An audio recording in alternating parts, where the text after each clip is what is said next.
അത് വേണമെങ്കിൽ നമുക്ക് കണക്ട് ചെയ്ത് പറയാം. ടീച്ചേഴ്സ് ടീച്ചേഴ്സ് പറയാം. ഇത് എഡ്യൂക്കേറ്റഡ് പേഴ്സൺസ്, ഇത് ഗവൺമെന്റ് എംപ്ലോയീസ്. ഗവൺമെന്റ് എംപ്ലോയീസ് ഞാൻ ടീച്ചറുടെ കാര്യം പറഞ്ഞിട്ടാണ് ഞാൻ ഇത് പറഞ്ഞത്. അപ്പൊ നമുക്ക് പറയാൻ പറ്റും some teachers are government employees പറയാൻ പറ്റും. ഇത് ഉപഭോഗമല്ല. നമ്മൾ ഉപഭോഗം പറയുകയാണെങ്കിൽ, അത് ഉപയോഗം പറയുകയാണെങ്കിൽ കുറച്ച് ആൾക്കാർ തമിഴ് പത്രം വായിക്കുന്നു, മലയാളം പത്രം വായിക്കുന്നു. അതൊരു പ്രാക്ടിക്കലി എല്ലാം ഒന്ന് സാറ്റിസ്ഫൈ ചെയ്യും. ഏത് ഉദാഹരണം അത് വേണമെങ്കിൽ പറയാം. പക്ഷെ അങ്ങനെയല്ല, ടീച്ചേഴ്സ് എന്ന ഗ്രൂപ്പിനെ മാത്രം ബേസ് ചെയ്താണ് നമ്മൾ എക്സാമ്പിൾ പറയേണ്ടത്. അപ്പോൾ ടീച്ചേഴ്സ് പറയുന്നത് ഇത് ടീച്ചേഴ്സ്, ഇത് ഗവൺമെന്റ് എംപ്ലോയീസ്, ഇത് എഡ്യൂക്കേറ്റഡ് പേഴ്സൺസ് എന്ന് പറയാം. ഈ പോർഷൻ എന്ന് പറയുന്നത് ഗവൺമെന്റ് ടീച്ചേഴ്സ് ആണ്. ഈ പോർഷൻ എന്ന് പറയുന്നത് എഡ്യൂക്കേറ്റഡ് ടീച്ചേഴ്സ് ആണ്. പിന്നെ അങ്ങനെ പറയുമ്പോൾ നിങ്ങൾ പറയാം സാറേ ഈ ടീച്ചേഴ്സ് എന്ന് പറയുന്നത് വിദ്യാഭ്യാസം ഇല്ലാത്തവരുണ്ടോ എന്ന് ചോദിക്കരുത്. നമ്മൾ അതിനകത്തൊരു ഞാൻ അങ്ങനെ വളരെ മൃഗീയമായിട്ടങ്ങ് ഇട്ടതാണ്. ഭയാനകമായിട്ടുള്ളൊരു ഉദാഹരണമായി പോയെങ്കിലും എനിക്കറിയാം. കാരണം ടീച്ചേഴ്സിന് വിദ്യാഭ്യാസം ഇല്ലാത്തവരുണ്ടോ എന്ന് ചോദിച്ചു കഴിഞ്ഞാൽ അപൂർവങ്ങളായിട്ടൊക്കെ വന്നിട്ടുണ്ട്. ഇനി ഇവിടെയാണെങ്കിൽ എഡ്യൂക്കേറ്റഡ് പേഴ്സൺസ് ഗവൺമെന്റ് എംപ്ലോയീസ് ആണ്. ഗവൺമെന്റ് ജോലിക്കാരിൽ എഡ്യൂക്കേറ്റഡ് പേഴ്സൺസ് ആണ് താണ്ടി ഈ വരുന്നത്. ഇനി ഈ ഒരു ഇന്റർസെക്ഷൻ എന്ന് പറയുന്നത് ടീച്ചറാണ്, ഗവൺമെന്റ് ടീച്ചറാണ്, എഡ്യൂക്കേറ്റഡ് ആണ്. അതാണ്. പിന്നെ ടീച്ചേഴ്സ് പറയുന്നതിന്റെ ബേസിക് മാനദണ്ഡം എന്ന് പറയുന്നത് ഒരു ക്വാളിഫിക്കേഷൻ പറഞ്ഞിട്ടുണ്ട്. അതനുസരിച്ചാണ് ടീച്ചർമാരാകുന്നത്. അല്ലാതെ എന്തെങ്കിലുമൊക്കെ ഉള്ളവരെയാണ് നമ്മൾ ഈ ഒരു ഗ്രൂപ്പിൽ നമുക്ക് എടുത്താവുന്നത്. ഓക്കെ, അതുകൊണ്ട് നമ്മൾ അതിനെ കുറിച്ച് ഇത്ര പറയടാവണ്ട. ഭൂരിപക്ഷവും എന്താ പറയാ എഡ്യൂക്കേറ്റഡ് ടീച്ചേഴ്സ് ആണല്ലോ. ഇത്രയും ഭാഗം വിദ്യാഭ്യാസം ഇല്ലാത്ത ടീച്ചർമാരാണോ എന്ന് ചിന്തിക്കേണ്ടത് ദയവീത്. ഓക്കെ, കാരണം ഇത്രയും പേര് ടീച്ചറാണ്, ഇത്രയും ഭാഗം മാത്രമേ ഉള്ളൂ വിദ്യാഭ്യാസമുള്ള ടീച്ചേഴ്സ് എന്ന് പറയുമ്പോൾ ഞാൻ അതിനകത്ത് പ്രത്യേകിച്ച് ഒരു അളവുകോൽ എടുത്തില്ല എന്ന് വിചാരിച്ചാൽ മതി. നമുക്ക് ഉദാഹരണത്തിന് എന്തായാലും ഇത് വേണ്ട, നമുക്കൊരു കാര്യം ചെയ്യാം. ടീച്ചേഴ്സ് എന്നുള്ളത് മാറ്റിയിട്ട് നോക്കൂ, ഇതൊരു കാര്യം ചെയ്യാം. ഇത് ക്ലർക്ക് ആക്കാം, CLERK ക്ലർക്ക്. ഇത് എഡ്യൂക്കേറ്റഡ് പേഴ്സൺസ്, ഇത് ഗവൺമെന്റ് എംപ്ലോയീസ്. ക്ലർക്ക് എന്നുള്ളവർക്ക് നമുക്ക് മെയിലോ ഫീമെയിലോ അങ്ങനെ കൊടുത്താലോ? ക്ലർക്കിനകത്ത് എങ്ങനെയെന്ന് പറയാം? ക്ലർക്കിന് പകരം മെയിലോ ഫീമെയിലോ എല്ലാം കൊടുത്താൽ? മെയിലോ ഫീമെയിലോ കൊടുക്കുമ്പോൾ ഈ ഒരു ഇന്റർസെക്ഷൻ എന്താ വെച്ചാൽ സം മെയിൽസ് ആർ ഫീമെയിൽസും സം ഫീമെയിൽസ് ആർ മെയിൽസും അർത്ഥത്തിൽ വരും ഈ ഇന്റർസെക്ഷൻ എന്ന് പറയുന്നത്. വേറൊരു സജഷൻ ഉണ്ട്. ഏതാണ്? ടീച്ചേഴ്സ് പാരന്റ്സ് അങ്ങനെയാണെങ്കിലോ? എങ്ങനെ? Teachers, students, parents. പിന്നെ വേറെ മൂന്നാമത്തെ ഏതാ? എനിക്ക് ക്ലിയർ ആയില്ല. പാരന്റ്സ്. ഏതാണ്? പാരന്റ്സ്. പേരൻസ്. ഓക്കെ, അത് നമുക്ക് അക്സെപ്റ്റ് ചെയ്യാവുന്നതാണ്. ടീച്ചേഴ്സ്, സ്റ്റുഡൻസ്, പേരൻസ്, അത് നമുക്ക് പറയാൻ പറ്റുന്ന ഒരു നല്ലൊരു ഉദാഹരണമാണ്.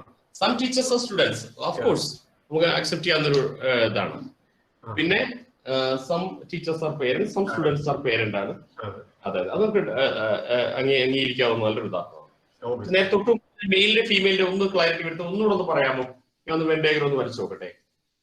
സാറ് മെയിലും ഫീമെയിൽ എന്നുള്ള ക്ലർക്കിന് മാത്രം നമ്മൾ ഒന്ന് സബ്സ്റ്റിറ്റ്യൂട്ട് ചെയ്യുന്നുള്ളൂ. ക്ലർക്കിന് പകരം നമ്മൾ മെയിലെന്നോ ഫീമെയിലെന്നോ എന്തെങ്കിലും മെയിലെന്നോ. പിന്നെ എഡ്യൂക്കേറ്റഡ് പേഴ്സൺസ്, ടീച്ചേഴ്സ്. തീർച്ചയായിട്ടും നമുക്ക് അംഗീകരിക്കാം. തീർച്ചയായിട്ടും ടീച്ചേഴ്സ്, കാരണം അത് അക്സെപ്റ്റ് ചെയ്യാവുന്നൊരു പോസ്റ്റാണ്. ഞാൻ മെയില് ഫീമെയിൽ വന്നു എന്നുള്ള സംശയത്തിലേ ഉണ്ടായിരുന്നുള്ളൂ. ഇതെന്ന് പറഞ്ഞാല് മെയിൽ ടീച്ചേഴ്സ് ആണ് ഇത്രയും വരുന്നത്. ഈ ടീച്ചേഴ്സിലെ ബാക്കി ഇത്രയും പോർഷൻ എന്ന് പറയുന്നത് ഫീമെയിൽ ടീച്ചേഴ്സ് ആണ്. ഇതിലെ മെയിൽ ടീച്ചറാണ് ഇത്രയും ഭാഗം വരുന്നത്. മെയിൽ എഡ്യൂക്കേറ്റഡ് പേഴ്സൺസ് ആണ് ഇത്രയും വരുന്നത്. ഇത്രയും ഭാഗം എന്ന് പറഞ്ഞാൽ എഡ്യൂക്കേറ്റഡ് പേഴ്സൺസിലെ ഗേൾസ് ഫീമെയിൽ ആയിരിക്കും. ഇത് ഫീമെയിൽ പോർഷൻ ആയിരിക്കും. ഇത് ടീച്ചേഴ്സ് ആയാലും ഫീമെയിൽ ടീച്ചേഴ്സ് ആയിരിക്കും. ഇത് മെയിൽ ടീച്ചേഴ്സ് ആയിരിക്കും. ഈ ഇന്റർസെക്റ്റഡ് പോർഷൻ എന്ന് പറയുന്നത് എഡ്യൂക്കേറ്റഡ് മെയിൽ ടീച്ചേഴ്സ് ആയിരിക്കും. It's a good idea, good work. Okay, നമുക്ക് now we are going to another one.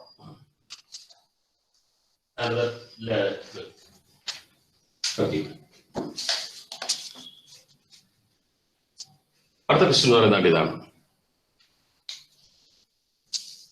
ഇത് എ ആണ്, ഇത് ബി ആണ്. A fully belong to B, C is an A disjoint set ആണ്. അപ്പൊ നമുക്ക് പറയാൻ പറ്റും all S are B. Some S are B എന്ന് പറയാം, സം ബീസ് ആർ എന്നും പറയാം. പിന്നെ നമുക്ക് പറയാൻ പറ്റും no S are C, no Bs are C. ഇതാണ് എന്റെ കൺക്ലൂഷൻസ് പറഞ്ഞാൽ. അപ്പൊ some S are, all S are B ആണ്, സം എസ് ആർ ബി പറയാം, സം ബീസ് ആർ എന്നും പറയാൻ പറ്റും. അതുപോലെ തന്നെ ഇതില് no S are C, no Bs are C. എഴുതിക്കോളൂ. A belong to B, A belong to B, A belong to B. C, disjoint set. Disjoint set. ഇതാണ് ഈ ഫിഗർ നൊട്ടേഷൻ. ഒരു എക്സാമ്പിൾ ഒന്ന് പറയാമോ? ഒരു എക്സാമ്പിൾ പറയാമോ?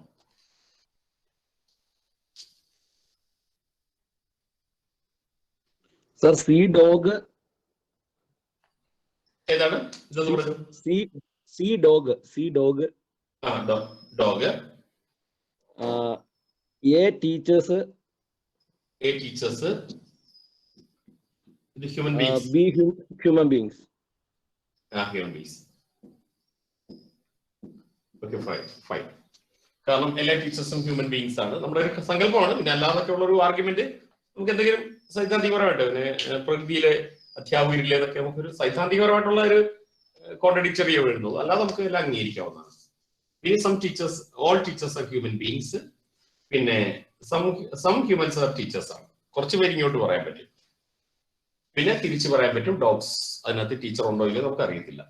Okay, fine. അത് നല്ലൊരു ഉദാഹരണമാണ്.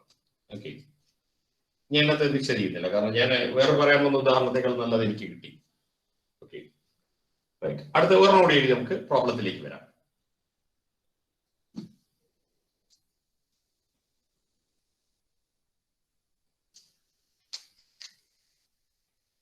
A fully belong to B ആണ്. C is partially related to A and C ആണ്. A belong to B.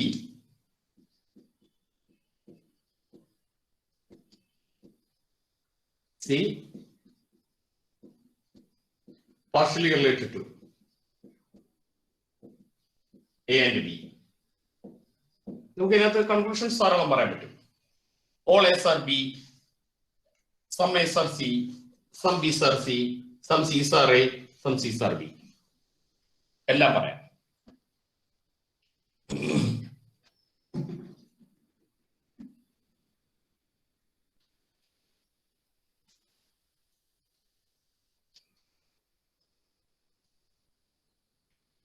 Okay friends, ഒരു ഉദാഹരണം പറയാമോ?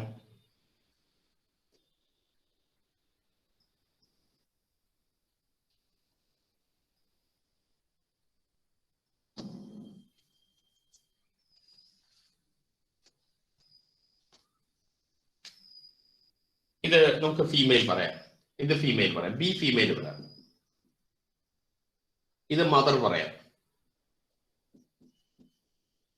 ഇത് ഏതെങ്കിലും പ്രൊഫഷൻ പറയാം, ഡോക്ടേഴ്സ് പറയാം. അപ്പോ ഓൾ മദേഴ്സ് ആർ ഫീമെയിൽസ്. പിന്നെ some mothers are doctors, some females are doctors. പിന്നെ ഇവിടെ ഈ ഒരു ഇന്റർസെക്ഷൻ എന്ന് പറയുന്നത് മദർ, പിന്നെ ഫീമെയിൽ എടുത്ത് പറയണ്ട, മദർ ഡോക്ടർ ആയിട്ടുള്ളവരാണ് ഇവര്. ഈ പോർഷൻ പറയാവുന്നത് ഫീമെയിൽ ഡോക്ടേഴ്സ് ആണ്, ഈ പോർഷൻ പറയാവുന്നത് മെയിൽ ഡോക്ടേഴ്സ് ആണ്, ഈ പോർഷൻ മദേഴ്സ് അല്ലാത്ത ഫീമെയിൽ ഗ്രൂപ്പിനെയാണ് നമ്മൾ ഈ ഒരു ഔട്ടർ റിംഗ് നമ്മൾ ഇൻഡിക്കേറ്റ് ചെയ്യുന്നത്. ഓക്കെ ഫ്രണ്ട്സ്, ഇതാണ് നമുക്ക് ലോജിക്കൽ വെൻ ഡയഗ്രം ഇടുന്നതിന്റെ ഒരു ഇൻട്രൊഡക്ഷൻ എന്ന് പറഞ്ഞാൽ. നമുക്ക് എക്സാമിന് ഇതിനി നമുക്ക് പ്രോബ്ലത്തിലേക്കാണ് നമ്മൾ കിടക്കുന്നത്. 4 കാറ്റഗറി ഓഫ് ക്വസ്റ്റ്യൻസ് ആയിരിക്കും വരുന്നത്. ഡയറക്റ്റ് വെൻ ഡയഗ്രം ചോദിക്കുന്നതാണ് ഒന്നാമത്തെ മോഡൽ. രണ്ടാമത്തെ മോഡൽ സിലോജിസം ആണ്. മൂന്നാമത്തെ മോഡൽ കേസ്ലെറ്റ് അഥവാ ഡേറ്റ ഇന്റർപ്രിട്ടേഷൻ മോഡൽ ആയിരിക്കും. പിന്നെ അത് തന്നെ 2 കാറ്റഗറി വരുന്നുണ്ട്. ഒരു പാരഗ്രാഫായിട്ട് തന്നിട്ട് അതിൽ നിന്ന് വെൻ ഡയഗ്രം നമ്മൾ തയ്യാറാക്കി നമ്മൾ ഉത്തരം എഴുതുന്നതാണ് വേറൊരു രീതി. പിന്നെ ഡേറ്റ ഇന്റർപ്രിട്ടേഷൻ, അതായത് വെൻ ഡയഗ്രം ബേസ്ഡ് ആയിട്ടുള്ള ഡേറ്റ ഇന്റർപ്രിട്ടേഷൻ. ഇത്രയും കാര്യങ്ങളാണ് നമുക്ക് ഈ ലോജിക്കൽ വെൻ ഡയഗ്രം ബേസ്ഡ് ആയിട്ട് വരുന്നത്. ഒന്ന് ഡയറക്റ്റ് വെൻ ഡയഗ്രം ക്വസ്റ്റ്യൻസ് ഉണ്ട്, അത് സിമ്പിൾ ആണ്. സിലോജിസം ആണ് രണ്ടാമത്തത്, വെൻ ഡയഗ്രം ബേസ്ഡ് ആയിട്ടുള്ള രണ്ടാമത്തെ ടോപ്പിക് അതാണ്. മൂന്നാമത്തെ ഡേറ്റ ഇന്റർപ്രിട്ടേഷൻ 2 രീതിയിൽ വരും. ഒന്ന് കേസ് സെലക്ട് വരുന്നുണ്ട്, 2 വെൻ ഡയഗ്രം ഡയറക്റ്റ് ആയിട്ട് ഡേറ്റ ആയിട്ട് ചോദിക്കാം. ഇത്രയും ഒരു പ്രോബ്ലം ആണ് നമുക്ക് ഇതിൻ്റെ അകത്ത് ബേസ് ചെയ്തായിട്ട് വരുന്നത്. നമുക്ക് ആദ്യത്തെ മോഡൽ തന്നെ ഇന്ന് നമുക്ക് തുടങ്ങാം. ഓക്കെ, നമുക്ക് ക്വസ്റ്റ്യൻസ് എങ്ങനെയാണ് ഡയറക്റ്റ് ക്വസ്റ്റ്യൻസ് അതായത് ചോദിക്കുന്നത് എന്നുള്ളതാണ്. ഇതിനകത്ത് ഇത്രയും കാര്യങ്ങൾ ജസ്റ്റ് ഒന്ന് ഒരു 50% അറിവ് നേടിയാൽ മതി. ഒക്കെ ബാക്കി നമ്മൾ പ്രാക്ടീസ് ക്വസ്റ്റ്യനിലൂടെ മാത്രമേ നമുക്ക് ബാക്കി പൂർണ്ണമായിട്ടുള്ള ഐഡിയ നമുക്ക് ജനറേറ്റ് ചെയ്യാൻ പറ്റുള്ളൂ. അതുകൊണ്ട് ഫ്രണ്ട്സ് ആരും തന്നെ നമ്മൾ ഈ പറഞ്ഞതിനകത്തൊന്നും വരീഡ് ആവണ്ട. നമ്മൾ ജസ്റ്റ് ആ ചിത്രം ഒന്ന് പരിചയപ്പെട്ടു, എങ്ങനെയാണ് റിങ് വരയ്ക്കുന്നത്, അല്ലെങ്കിൽ ഒരു റിങ് വന്നാൽ നമുക്ക് ഏതെല്ലാം കൺക്ലൂഷനിൽ എത്തിച്ചേരാൻ പറ്റുമെന്ന് മാത്രം അറിയുക. ഇനി നമുക്ക് ചില ചോദ്യങ്ങളാണ് എഴുതിക്കോളൂ, അതിന് ഡയറക്ഷൻ എഴുതിക്കോളൂ. Each of the questions below each of the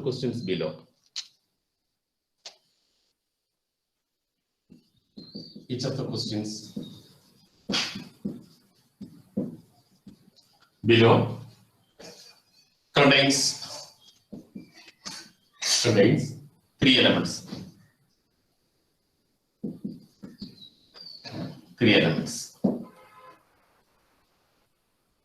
These three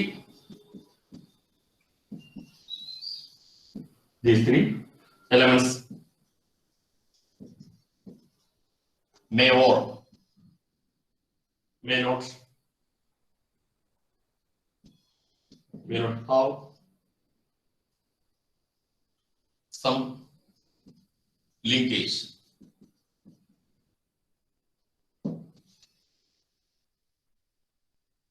Each group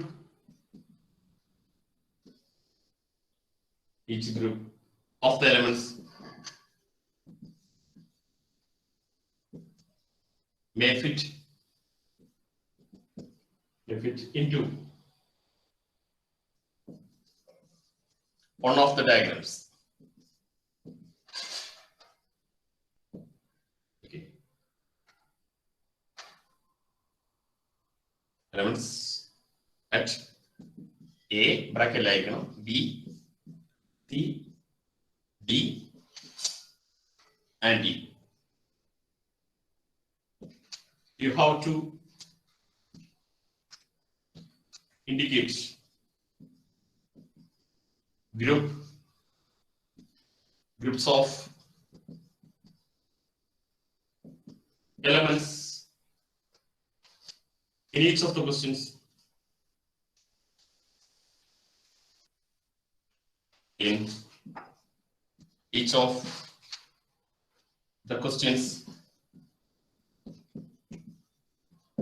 fit into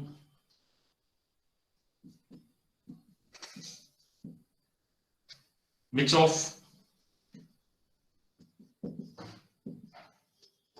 diagrams given below. Okay, you have to indicate groups of elements in which of the questions fit into which diagrams given below.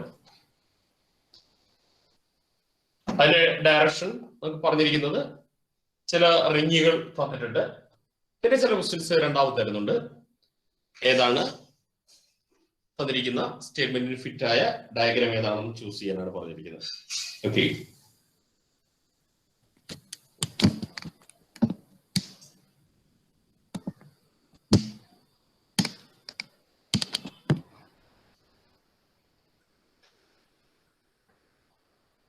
Friends എല്ലാവരും എഴുതിയോ? Yes, sir. Yes. Yes. Okay, ക്വസ്റ്റ്യനിലേക്ക് വരികയാണ്. ഒന്നാമത്തെ ഇത് വളരെ simple ആയിട്ടുള്ള ഒരു ചോദ്യമാണ്. ഇതല്ല യഥാർത്ഥത്തിൽ നമുക്ക് സിലോജിസമാണ് നമുക്ക് പ്രധാനമായിട്ടും ഒരു ഇത്തിരി പ്രോബ്ലം എന്ന് വെച്ചാലേ പറഞ്ഞിട്ടുള്ളൂ. പക്ഷെ എനിക്ക് നന്നായിട്ട് ആസ്വദിക്കാൻ തോന്നിയിട്ടുണ്ട്. അപ്പൊ ഞാൻ തീർച്ചയായിട്ടും ആസ്വദിക്കുന്നുണ്ടെങ്കിൽ എനിക്കത് ആസ്വാദനത്തോടെ എക്സ്പ്രസ് ചെയ്യാൻ കഴിയുന്ന എനിക്ക് വിശ്വാസമുണ്ട്. ഓക്കെ, ചോദ്യം ഒന്നാമത്താണ്. ഇതാണ് ആദ്യത്തെ ഡയഗ്രാമാണ് എ. രണ്ടാമത്താണ് ഇങ്ങനെ റെൻഡറിങ്, ഇത് ബി ആണ്. സി, അടുത്ത ഡി,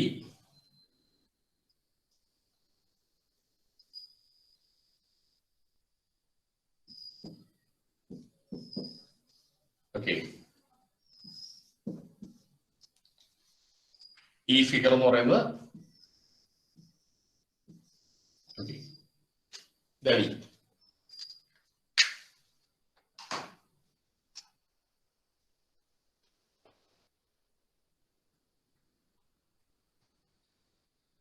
ഇനി ജസ്റ്റ് ക്വസ്റ്റ്യൻസ് ആണ് ഇതാണ്. ഒന്നാമത്തെ ഒരു ഗ്രൂപ്പ് ആണെന്ന് പറയുന്നത് ഏത് ഡയഗ്രമാണ് ഇൻഡിക്കേറ്റ് ചെയ്യുന്നത് മാത്രം പറയാം. Vegetables,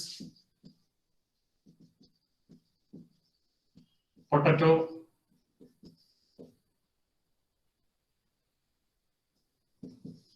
cabbage.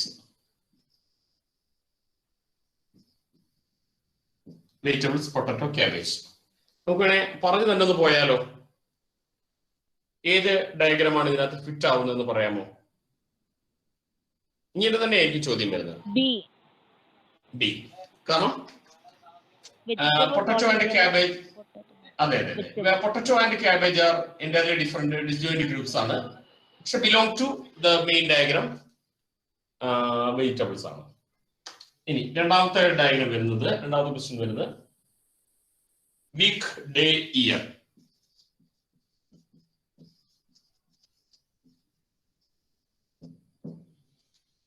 Week, day, year.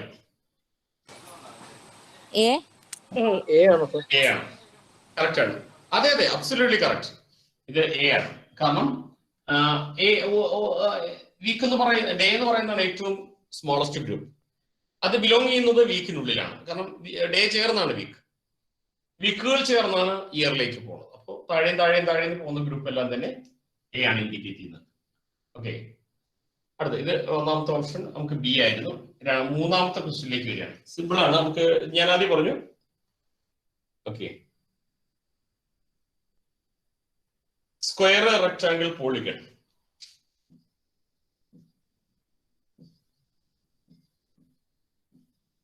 Polygon,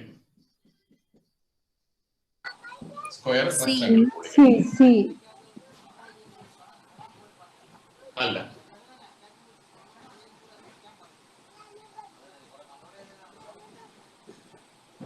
D അല്ല,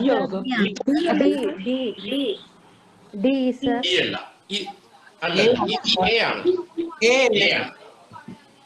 എ തന്നെയാണ്. കാരണം എല്ലാ സ്ക്വയേഴ്സും റെക്ടാങ്കിൾസ് ആണ്, എല്ലാ സമചതുരങ്ങളും ചതുരങ്ങളാണ്, എല്ലാ ചതുരങ്ങളും ബഹുഭുജങ്ങളാണ്. എന്താണ് പോളിഗൺ എന്ന് പറഞ്ഞു കഴിഞ്ഞാൽ ബഹുഭുജം എന്നാണ്. എല്ലാ 2 ഡയമെൻഷണൽ ഫിഗേഴ്സിനെയും കോമൺലി പറയാവുന്ന ഒരു നെയിമാണ്. ഓക്കെ, സുജിത ഒന്ന് മ്യൂട്ടാക്കണേ.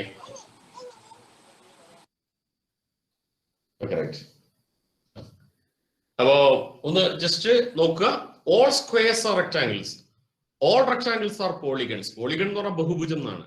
എല്ലാ ജോമെട്രിക്കൽ നെയിംസിനെയും കൂടെ പൊതുവിൽ പറയുന്ന പേരാണ് പോളിഗൺ എന്ന് പറയുന്നത്. അപ്പൊ നമ്മൾ എ ആണ് കേട്ടോ, മറന്നു പോകരുത്, എ ആണ്. അടുത്ത ചോദ്യം ആയിരിക്കുള്ളൂ.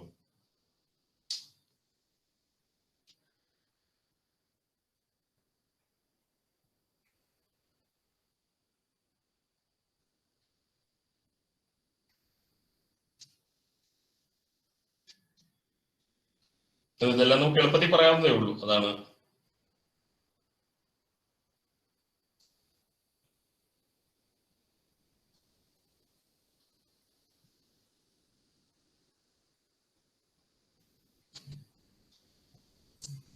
House, bedroom, bathroom.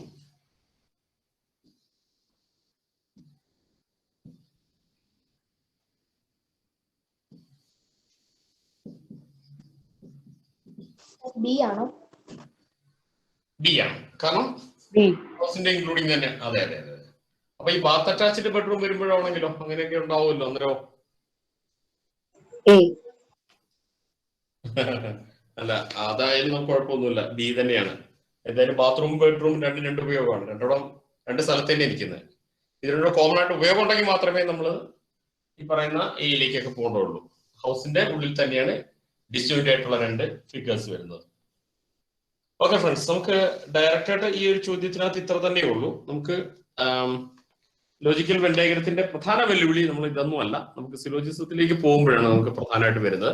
പക്ഷെ ഒരു ഇൻട്രൊഡക്ഷൻ, നമുക്ക് ഒരു ചിത്രം കണ്ടാൽ എന്താണ് ഇൻഡിക്കേറ്റ് ചെയ്യുന്നത് നമ്മൾ ജസ്റ്റ് ഒന്ന് മനസ്സിലാക്കാൻ മാത്രമാണ് ഈ ഇന്നത്തെ ഒരു ഇൻട്രൊഡക്ഷൻ ടോപ്പിക്കായിട്ട് നമ്മൾ പറഞ്ഞത്. ഓക്കെ, നമ്മൾ സിലോജിസം ഇന്നായിട്ട് തന്നെ എടുക്കുന്നില്ല, നമുക്ക് 2 ദിവസത്തേക്ക് ഗ്യാപ്പ് ഇട്ടിട്ടേ നമ്മൾ തുടങ്ങത്തുള്ളൂ. കാരണം ഒരു കുറച്ചുകൂടി ഒന്ന് നമ്മളൊന്ന് പ്രാക്ടീസ് ഒക്കെ ചെയ്ത് മറ്റു ടോപ്പിക്കുകളൊക്കെ ആയി ഒന്ന് ഫ്ലോ ആയതിനു ശേഷമേ പോകുള്ളൂ. അല്ലെങ്കിൽ എല്ലാവരും നാളെ തന്നെ കട്ടാക്കും ക്ലാസ് എല്ലാം. ഞങ്ങള് ഓഫ്ലൈൻ ക്ലാസ് ആണെങ്കിൽ നമ്മൾ എന്താ വെച്ചാൽ ലാസ്റ്റ് ഡേയിൽ ഇത് എടുത്തിട്ട് ഒറ്റ ഓട്ടം വെച്ച് കൊടുക്കാറുണ്ട്. കാരണം പിന്നെ തിരിച്ചു വരണ്ടല്ലോ എന്ന് വിചാരിച്ചിട്ടാണ്. വേറെ ഒന്നും കണ്ടിട്ടില്ല. പിന്നെ ഐയിലോട്ട് പോലും പിന്നെ വരുന്നില്ല. സിലോജിസും അങ്ങനെ ചില നേരത്തെ ഉണ്ടായിട്ടുണ്ട്. പക്ഷെ എനിക്കിപ്പോ മനസ്സിലാവുന്നത് ഓൺലൈൻ അത്രയും പ്രശ്നമില്ലാന്ന് തോന്നുന്നു. കുറച്ചുകൂടെ ഗ്രാസ്പ് ചെയ്യാൻ ഇത് കൂടുതലാണ്. പക്ഷെ ഞാൻ പറയുന്നത് അങ്ങനെയൊന്നും വേണ്ടി വരില്ല എന്നാണ്. നന്നായിട്ട് എൻജോയ് ചെയ്യാം. ഞാൻ പറഞ്ഞു വെറുതെയാണ്, അങ്ങനെ ആരും ഓടിയിട്ടില്ല.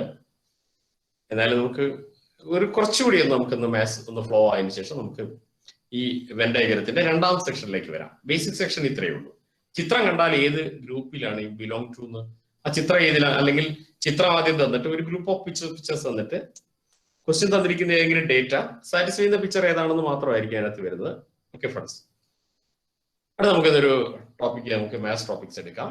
പ്രോഫിറ്റ് ആൻഡ് ലോസ് ഹെഡിങ് ആയിട്ടുള്ളൂ. പ്രോഫിറ്റ് ആൻഡ് ലോസ് അത് ഇത്തിരി ഇമ്പോർട്ടന്റ് ആണെന്ന് പറയാൻ കാരണം ഡേറ്റ ഇന്റർപ്രിട്ടേഷനിൽ income expenditure and savings based ആയിട്ടുള്ള ക്വസ്റ്റ്യൻസ് പലപ്പോഴും വന്നിട്ടുണ്ട്. അത് ശരിക്കും ബേസ് ചെയ്യുന്നത് പ്രോഫിറ്റ് ആൻഡ് ലോസിനെ ബേസ്ഡ് ആയിട്ടാണ്. അതുകൊണ്ടാണ് നമുക്ക് ആദ്യത്തെ ഒരു ഇൻട്രൊഡക്ഷൻ ടോപ്പിക് ആയിട്ട് profit and loss heading. Profit and loss.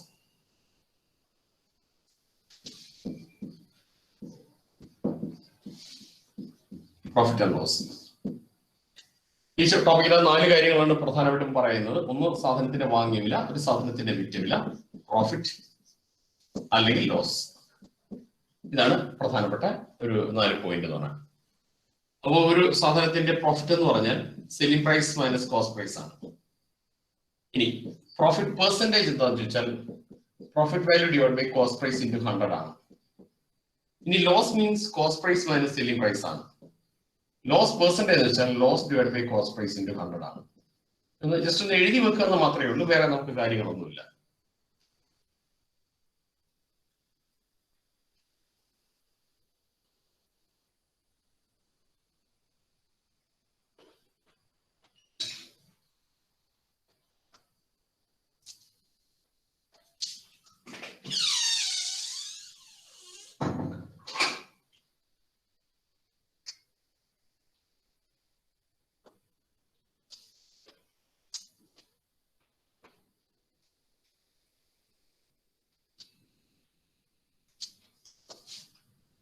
Question.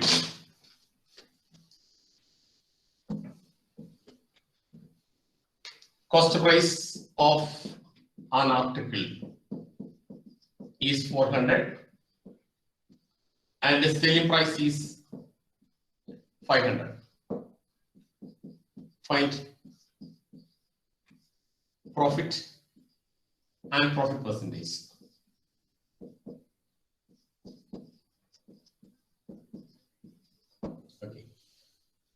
ഒരു സാധനത്തിന് വാങ്ങിയ വില 400, വിറ്റ വില 500. Find profit and profit percentage.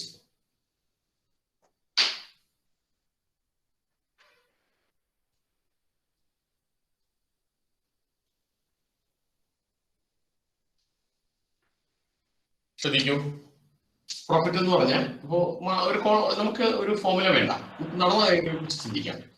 500 minus 400 എന്ന് പറയുമ്പോൾ നമുക്ക് 100 രൂപയാണ് ലാഭം. ഈ ലാഭ ശതമാനം എന്ന് പറഞ്ഞാൽ 100 ഡിവൈഡ് ബൈ 25%. അതെ ഇൻറ്റു 100 ആണ്. അപ്പൊ 100 ഡിവൈഡ് ബൈ 400 ഇൻറ്റു 100 വരും. അപ്പൊ 25% ആണ് അതിന്റെ answer. 25%. Okay, now I'm going to next question. Cost price of an article is 500 and the selling price is 600. Find the profit and the profit percentage.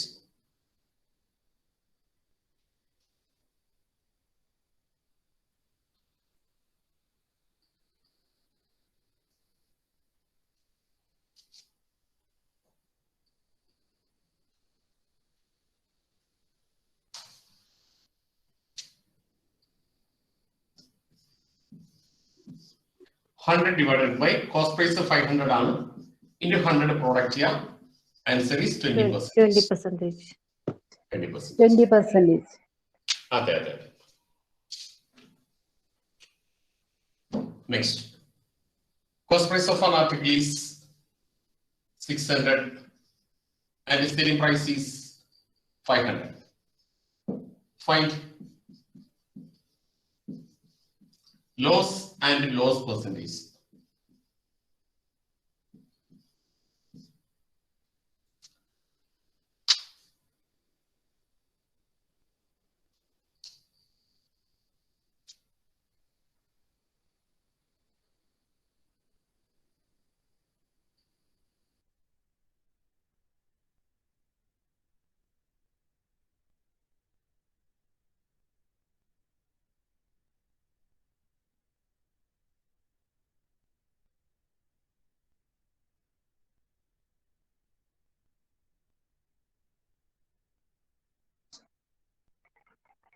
16.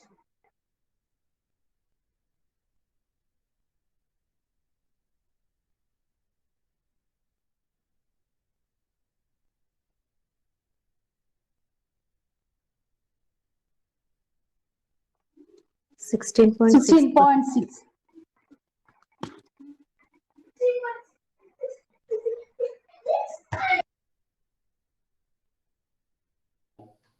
എത്രയാണ് ഉത്തരം response ചെയ്യാമോ? 16.6. Loss 100 divided by 600 into 100 ആണ്. നമുക്ക് actually 1/6 എന്ന് കിട്ടും. ഇങ്ങനെ മതി. 1/6 കഴിഞ്ഞ് നമ്മൾ പഠിച്ചതാണ്. 1/6ന്റെ പെർസെന്റേജ് ഫോം 16 and 2/3% ആണ്. ഓൾറെഡി 16 and 2/3% ആണ് അതിന്റെ ആൻസർ. യെസ്. അടുത്ത ചോദ്യം. Cost price of an article is 700 and the selling price is 600. Find the loss and loss percentage.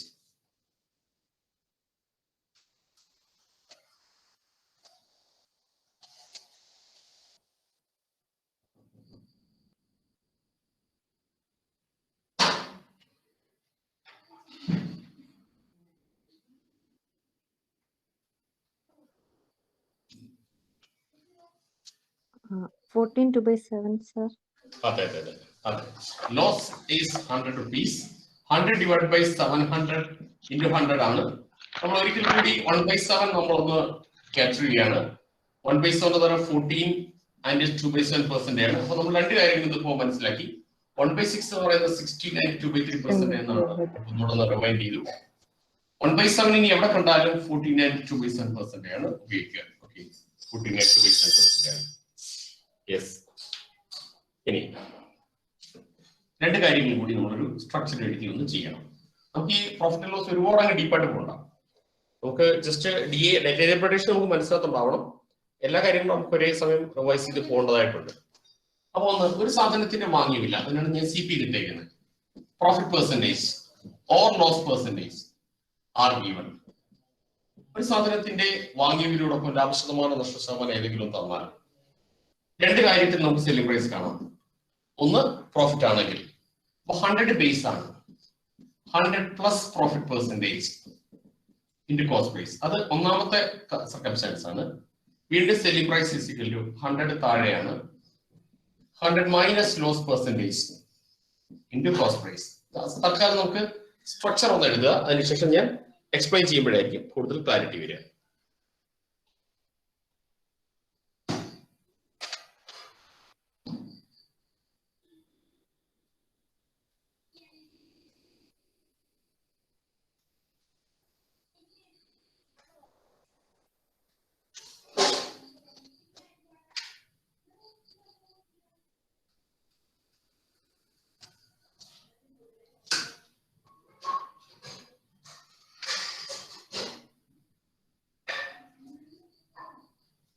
Do questions.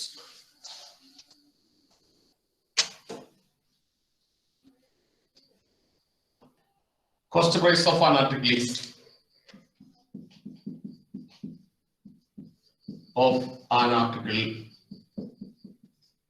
is rupees 500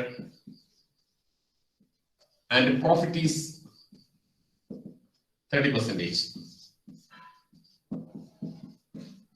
Find the selling price.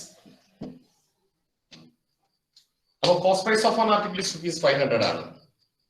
അപ്പൊ നമ്മൾ selling price ആണ് find out ചെയ്യേണ്ടത്. Selling price is equal to 100 താഴെയാണ്, 100 plus 30%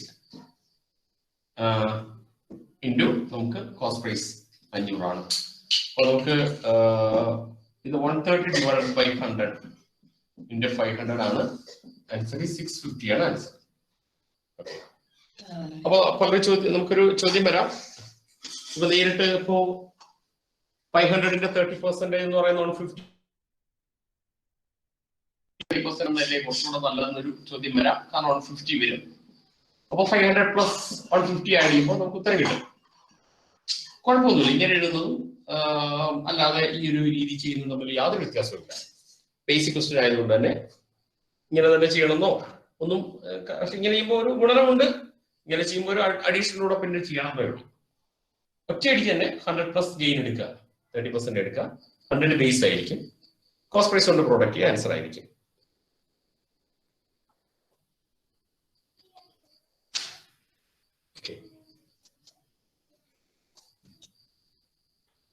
അടുത്ത ചോദ്യം ഒന്നും കൂടെ പറയോ? അത് തീർച്ചയായിട്ടും പറയാം. നമ്മളൊരു സാധനത്തിന്റെ വാങ്ങിയ വില എന്ന് പറയുന്നത് 500 ആണ്. അതുപോലെ പ്രോഫിറ്റ് ആയിട്ട് ലാഭ ശതമാനമാണ് 30%. പ്രോഫിറ്റ് പെർസെന്റേജ് 30% ആണ്. കോസ്റ്റ് പ്രൈസ് ആണ് 500, പ്രോഫിറ്റ് പെർസെന്റേജ് ആണ് 30%. ചോദ്യം സെല്ലിംഗ് പ്രൈസ് ആണ്. നമ്മൾ മനസ്സിലാക്കേണ്ടത് ഒരു സാധനം വാങ്ങിച്ചുകൊണ്ട് വന്നു, വിറ്റു, 30% ലാഭം കിട്ടി, വിറ്റതിന്റെ വില എത്ര എന്നാണ്. അപ്പൊ നമ്മൾ ആദ്യം ചെയ്യേണ്ടത് 100 നമ്മൾ ബേസ് ആയിട്ട് എഴുതുന്നു. 100 30 കൂട്ടുക, 130 ഇൻറ്റു നമ്മൾ എത്ര രൂപയ്ക്കാണോ വാങ്ങിയത് അത് 500 എന്ന് എഴുതി ഗുണിക്കുക. അപ്പൊ നമുക്ക് ഗുണിക്കുമ്പോൾ തന്നെ നമുക്ക് കിട്ടും 650 എന്ന് ആൻസർ കിട്ടും. Okay, that's enough. നമുക്ക് 20 ആയിരുന്നേ 100 താഴെ, എപ്പോഴും 100 താഴെ വരണം. 100 പ്ലസ് ചെയ്തിട്ട് എപ്പോഴും പ്രോഫിറ്റോ ലോസോ ആഡ് ചെയ്ത് മൈനസ് ചെയ്യാവുള്ളൂ. Okay, the questions.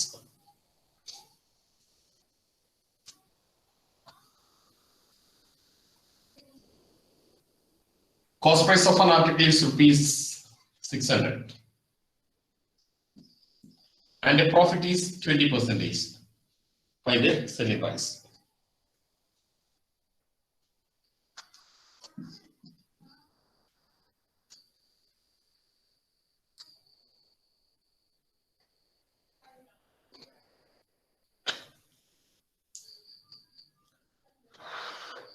$120 ആണ്.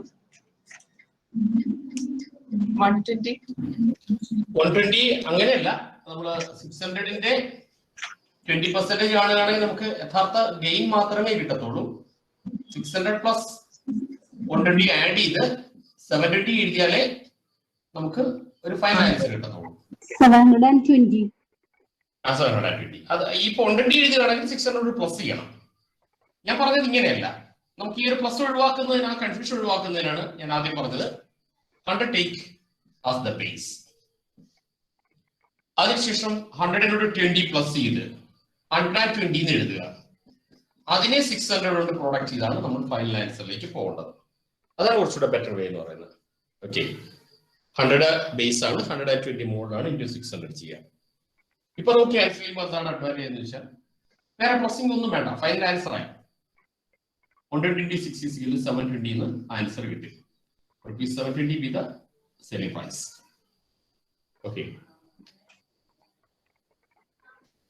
ഒരു രണ്ടെണ്ണം കൂടി എടുത്തോളൂ. ലോസ് വരുന്നത് എങ്ങനെയാണ് നോക്കൂ. Cost price of an article is ₹800 and the loss is 20%. Find the selling price.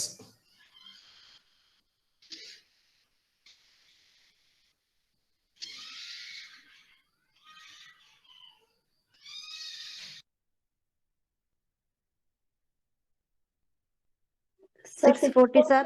140. 640, sir.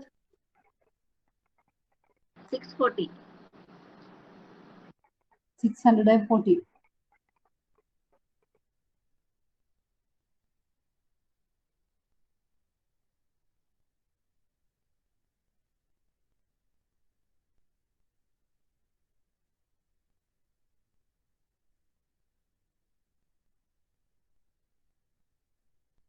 Yes, എല്ലാവരും ശ്രദ്ധിക്കും. ഒരു സാധനം അയാൾ വാങ്ങിക്കൊണ്ട് വന്ന് 800 രൂപയ്ക്ക്, പക്ഷേ ലോസ് ആണ് 20%. അപ്പോൾ 100 താഴെ തന്നെ ആയിരിക്കണം. 20 100ന് മൈനസ് ചെയ്യുമ്പോൾ നമുക്ക് 80 ആണ്. ഇനി നമുക്ക് 800 പ്രോഡക്റ്റ് ചെയ്യാം. നമുക്ക് 0 ക്യാൻസൽ ആക്കാം. Therefore answer is 640. Selling price is 640. പിന്നെ നമുക്കൊരു മറ്റൊരു ഏറ്റവും വലിയൊരു അഡ്വാൻറ്റേജ് ഡിസഡ്വാൻറ്റേജ് എന്താണെന്ന് ചോദിച്ചാൽ ഇത് ഡിജിറ്റൽസ് കമ്പാരിറ്റീവ്ലി കുറച്ച് വലുതായിരിക്കും. നമ്മളിപ്പോ എല്ലാ കച്ചവടവും മിഠായി കച്ചവടം ആണെന്ന് പറഞ്ഞ് നമുക്ക് കണക്കുകയാണെങ്കിൽ എല്ലാം 10നുള്ളിൽ തന്നെയുള്ള ഒക്കെ എഴുതാൻ പറ്റും. പക്ഷേ ഒരു ശകലമെങ്കിലും ഒരു വലുപ്പം വെച്ച് കഴിഞ്ഞാൽ നമുക്ക് ചെറിയൊരു ഗുണന നമുക്ക് ഒഴിവാക്കാനാവില്ല. ടോപ്പിക്കിന്റെ ഒരു പ്രത്യേകതയാണ്. ഓക്കെ, അടുത്ത വിഷയം ശ്രദ്ധിക്കും. Cost price of an article is 600. And loss is 30%. Find the selling price.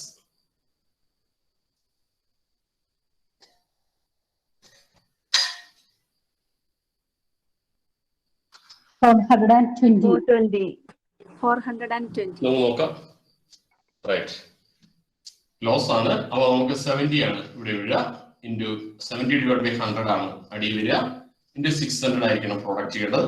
മനസ്സിൽ പറഞ്ഞു പോകരുത്. എപ്പോഴും 100 ബേസ് ആയിരിക്കണം.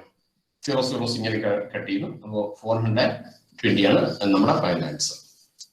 ഓക്കെ, 420. ഇനി ഒരു കാര്യം കൂടി, നമുക്കൊരു കാര്യം കൂടി സ്ട്രക്ചർ എഴുതിയ ശേഷം പിന്നീടെല്ലാം കോമൺ സെൻസ് ആണ്. ഇത് നോക്കുക.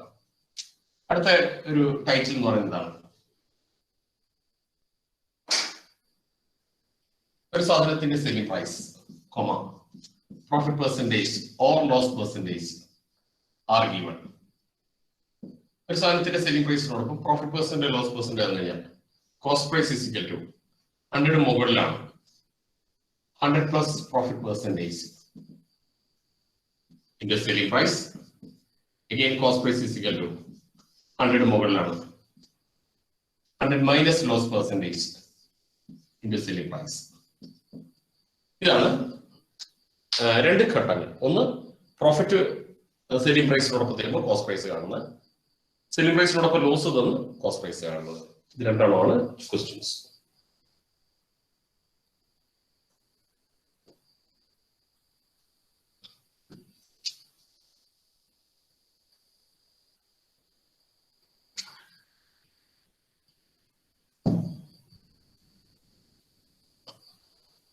ഓക്കെ ഫ്രണ്ട്സ്, ക്വസ്റ്റ്യൻ എഴുതിക്ക് ഒന്ന് കമന്റ് ചെയ്യണേ. Yes, sir. Yes, sir. എഴുതി. ക്വസ്റ്റ്യൻ ആണ്. By selling an article at rupees, by selling an article at rupees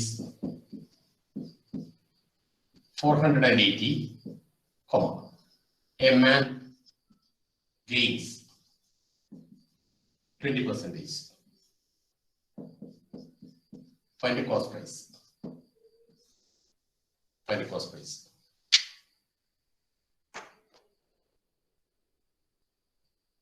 അപ്പോൾ ശ്രദ്ധിക്കേണ്ടത് മാത്രം ഞാൻ തന്നെ പറയാം. 100 നമ്മൾ മനസ്സിലാക്കേണ്ടത് സെല്ലിംഗ് പ്രൈസ് ആണ്, സാധനത്തിന്റെ വിറ്റ വിലയാണ്. അപ്പൊ 100ന്റെ പൊസിഷൻ ഇപ്പൊ മുകളിലാണ്.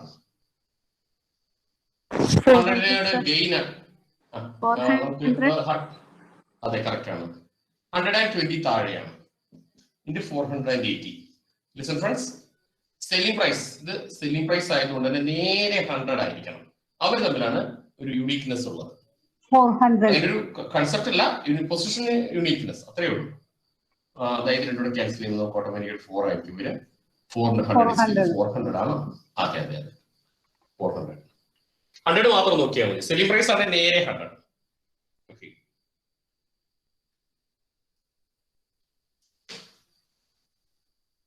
Next. By selling an article at rupees, selling an article at rupees 390, a man gains 30%. Find the cost price.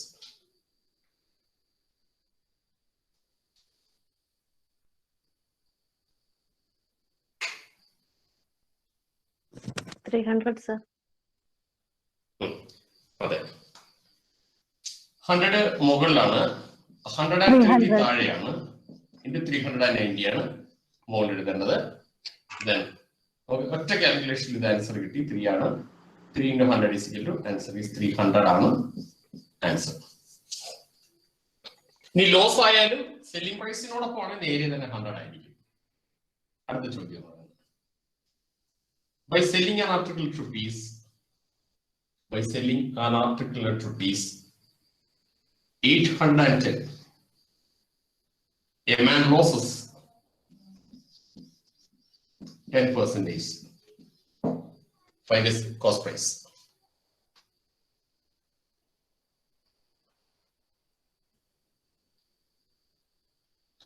Loss വരുന്നത് ഏത് ഘട്ടമാണെന്ന് നമുക്കറിയാം.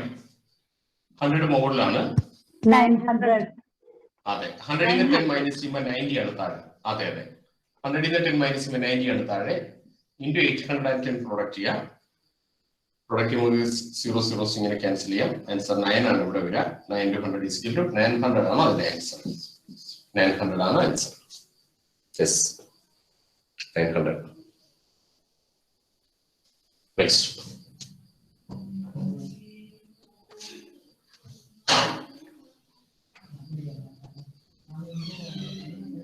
by selling an article at rupees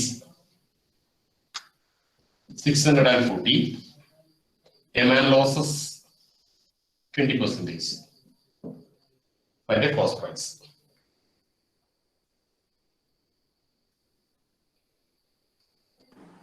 $800. 800. Yes. Good. നമുക്ക് 100 മുകളിലാണ്. 100 മൈനസ് 20 80 ആണ് താഴെ. നമുക്ക് 640 പ്രൊഡക്റ്റ് ചെയ്യാം. ആണ് കിട്ടുക. Okay, 180 is equal to 800. Okay, ഇനി ഒരു മോഡൽ പോലും നമുക്ക് ഫോർമുല റിലേറ്റ് ചെയ്തോ ഒന്നുമില്ല. ഫുൾ പ്രോബ്ലംസ് നമുക്ക് ലോജിക്കാണ്. ഇനി നമുക്ക് കോമൺ സെൻസ് മാത്രം മതി. നമ്മുടെ നിയമപരമായിട്ടൊക്കെ നമ്മൾ എഴുതേണ്ട കാര്യങ്ങളൊക്കെ കഴിഞ്ഞു. ഇനിയാണ് നമ്മുടെ എക്സാം പോയിന്റ് ഓഫ് വ്യൂ ഉള്ള ചോദ്യങ്ങൾ. നമ്മൾ നേരത്തെ എഴുതിയത് മറന്നുപോയാലും നമുക്ക് കുഴപ്പമൊന്നുമില്ല. ഇനിയുള്ള ആൻസേഴ്സ് പോകുന്നതിന് ആ പഴയ ഐഡിയ ഫുള്ളി വേണമെന്നൊന്നുമില്ല. എന്നെ ശ്രദ്ധിക്കുക. ഇനിയൊരു നമ്മൾ കഥ പോലെയാണ് കാര്യങ്ങൾ പറയുന്നത്. ഒരാളൊരു സാധനം 500 രൂപയ്ക്ക് വിറ്റു. സെല്ലിംഗ് പ്രൈസ് ആണ്, വിറ്റു. 10% പ്രോഫിറ്റ് കിട്ടി. പക്ഷെ അദ്ദേഹം സംതൃപ്തനല്ല. അദ്ദേഹത്തിന് ഒരു 20% പ്രോഫിറ്റ് എങ്കിലും അദ്ദേഹത്തിന് ആഗ്രഹം ഉണ്ടായിരുന്നു. അങ്ങനെയാണെങ്കിൽ അയാൾ ഏത് രൂപയ്ക്ക് അത് വിൽക്കണമെന്നാണ് ചോദ്യം.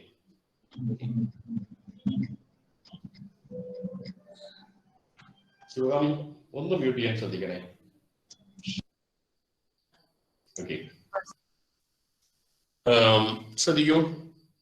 500 രൂപയ്ക്ക് സാധനം വിറ്റപ്പോൾ 10% ലാഭം. കുട്ടികളെ നമുക്ക് ഇതിപ്പോ തീർച്ചയായിട്ടും നമുക്ക് കുഞ്ഞുങ്ങളുടെ കരച്ചിലൊക്കെ നന്നായിട്ട് ഒരു കുഴപ്പമില്ല. അതിനൊന്നും നമ്മൾ മറന്നു പോകുന്നതൊക്കെയാണ്. ജസ്റ്റ് ഓർപ്പെടുത്തുമെന്ന് മാത്രമേ ഉള്ളൂ.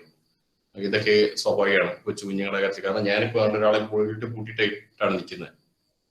അപ്പൊ അതൊന്നും സാരമില്ല, അത് ശ്രദ്ധിച്ചാൽ മാത്രം മതി. ശ്രദ്ധിച്ച് ഇതിനൊന്നും ഒരു വഴക്കോ പണിഷ്മെന്റോ ഒന്നുമില്ല. അങ്ങനെ വഴക്ക് പറയില്ല. ഓക്കെ, അടുത്ത് ശ്രദ്ധിക്കൂ കുട്ടികളെല്ലാവരും. നമുക്ക് കാര്യം ചെയ്യാം. ഈ ഒരു ലോജിക്ക് പറയുന്നത് ക്വസ്റ്റ്യൻ പറഞ്ഞിട്ട് മതി എന്നാണ് എന്റെ ഒരു ആഗ്രഹം. കേൾക്കുള്ളൂ. A man sold an article at rupees 770. A man gains 10%. In order to get 20% gain, new selling prices. Okay. In Malayalam tarjuma, ഇതിന് ശേഷം പറയാം.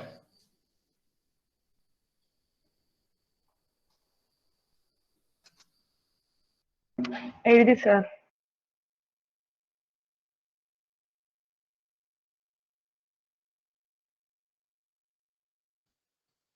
യെസ്, കുട്ടികളെല്ലാവരും ശ്രദ്ധിക്കൂ.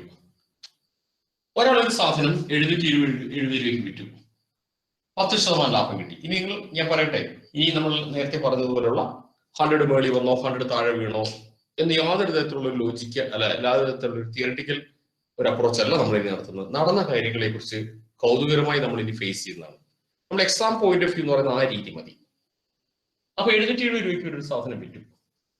അയാൾക്ക് അതിൽ ഒരു 10% ലാഭം കിട്ടി. അദ്ദേഹത്തിന് 20% ലാഭമാണ് അദ്ദേഹം ആഗ്രഹിക്കുന്നതെങ്കിൽ ന്യൂ സെല്ലിംഗ് പ്രൈസ് അഥവാ പുതിയ വിറ്റ വില ഏതാണെന്നാണ് ചോദ്യം. ഓൾറെഡി വിൽപ്പന കഴിഞ്ഞത് 770 രൂപയ്ക്കാണ്, കിട്ടിയ ലാഭം 10%. സംതൃപ്തനാകാതെ 20% ലാഭത്തിലേക്ക് പോകുന്നതിന്റെ വിറ്റ വിലയാണ് അദ്ദേഹം ചോദിക്കുന്നതെങ്കിൽ വഴിവിടും എങ്ങനെയാണെന്നുള്ളതാണ്. ശ്രദ്ധിക്കുക. അപ്പൊ 770 ഇൻറ്റു 100 ഡിവൈഡഡ് ബൈ 110 എഴുതുമ്പോഴേക്കും നമുക്ക് കോസ്റ്റ് പ്രൈസ് കിട്ടും. Again that cost price into 120 divided by 100 എഴുതുമ്പോഴേക്കും ന്യൂ സെല്ലിംഗ് പ്രൈസ് ആയി. പക്ഷെ ഇങ്ങനെ എഴുതുമ്പോൾ ഒരു പ്രധാന സാങ്കേതിക പ്രശ്നം എന്ന് പറഞ്ഞാൽ 2 സ്റ്റെപ്പായി മാറുന്നു.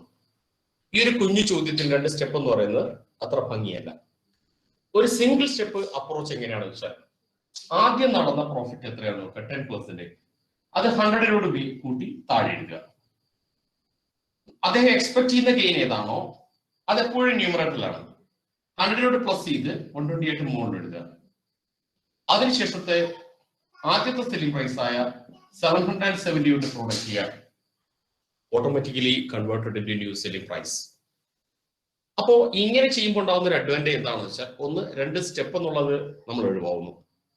പിന്നെ 2, കോസ്റ്റ് പ്രൈസ് എന്നൊരു മീഡിയേറ്റർ അവിടെ കാണേണ്ട കാര്യം വരുന്നില്ല. 3, തെറ്റാനുള്ള സാധ്യത കുറവാണ്. നടന്ന ഗെയിൻ എന്താണോ 100-നോട് പ്ലസ് ചെയ്ത് താഴെ, നടക്കേണ്ടത് എന്താണോ 100-നോട് പ്ലസ് ചെയ്ത് മുകളിൽ. ഫസ്റ്റ് സെല്ലിംഗ് പ്രൈസ് എന്താണോ 770, ഓട്ടോമാറ്റിക്കലി ന്യൂ സെല്ലിംഗ് പ്രൈസിലേക്ക് ഒന്ന് പോകും. ഇപ്പൊ 2-3 കാര്യങ്ങളാണ്. ഒരു താളം ഇതിനകത്തുണ്ട്. എപ്പോഴും മാത്സ് ചിന്തിക്കുന്നത് ബേസ് എന്ന് പറയുന്നത് നടന്ന കാര്യമാണ് അടിസ്ഥാനം. നടന്ന കാര്യം എന്ന് പറഞ്ഞാൽ നടന്ന കിട്ടിയല്ല ആദ്യത്തെ ലാഭം 10%, എക്സ്പെക്ടഡ് 20% ഇൻറ്റു 770. അപ്പോൾ ഓട്ടോമാറ്റിക്കലി നമുക്ക് ക്യാൻസൽ ചെയ്യാൻ രസമായിരിക്കും. നമുക്ക് കുട്ടികളെ വിട്ടുമ്പോൾ തന്നെ നമുക്ക് ഇവിടെ 7 ആയിരിക്കും വരിക. 7 into 120 840 rupees ആയിരിക്കും എൻ്റെ ആൻസർ. ഓക്കെ, ഇതാവുമ്പോ ഒന്നുകൂടെ പറയാം. What is the first gain percentage?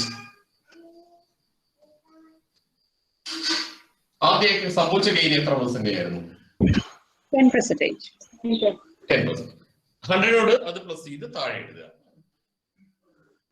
110. അദ്ദേഹത്തിന്റെ നീഡ് എന്താണ്? എത്ര ഗെയിൻ ആണ്? 20%. 20.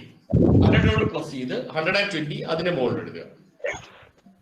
What is the current അല്ലെങ്കിൽ at present selling price എത്രയാണ്? 770. പ്രോഡക്റ്റ് ചെയ്യുമ്പോൾ ന്യൂ സെല്ലിംഗ് പ്രൈസിലേക്ക് ഓട്ടോമാറ്റിക് അടങ്ങ് മാറി.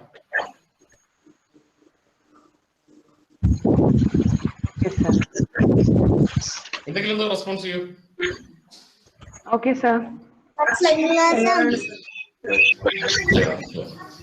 അടുത്ത ചോദ്യം ഇരിക്കുള്ളൂ. നോട്ട് ചോദിച്ചിട്ട് പെട്ടെന്ന് മ്യൂട്ട് ചെയ്യണേ. A man sold an article for rupees 360. A man gains 20%. In order to get 30% gain, new selling prices.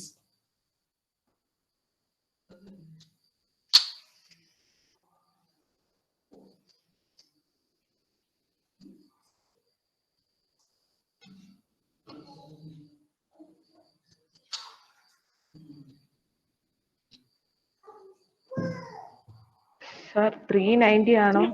390. ഇപ്പൊ 360 ആണ്. ഫൈനൽ ആൻസർ 390 ആണോ? ശരി, 390 ആണ്. നല്ലൊരു രസകരമായിട്ടുള്ള അപ്രോച്ച് മതി. ഒരു താളമുണ്ട്. 120 ആദ്യത്തെ ഗെയിൻ ആയതുകൊണ്ടാണ് 120 താഴെ. അതിന് നീഡ് എന്ന് പറയുന്നത് 30% ആണ്. അതാണ് 130 മുകളിൽ. പക്ഷെ 100-നോട് പ്ലസ് ചെയ്യാതെ വേറെ ഒന്നും ചെയ്യാൻ പാടില്ല. ലോസ് ആണെങ്കിൽ 100 നിന്ന് മൈനസ് ചെയ്തിടുക. ഇൻറ്റു ആദ്യത്തെ സെല്ലിംഗ് പ്രൈസ് ആയ 360 കൊണ്ട് പ്രോഡക്റ്റ് ചെയ്യുമ്പോൾ കുട്ടികളെ കൂടെ 3 ആണ് കിട്ടുക. 3 into 390 390 ആണ് ആൻസർ. ഓക്കെ, നെക്സ്റ്റ് അടുത്ത ചോദ്യം.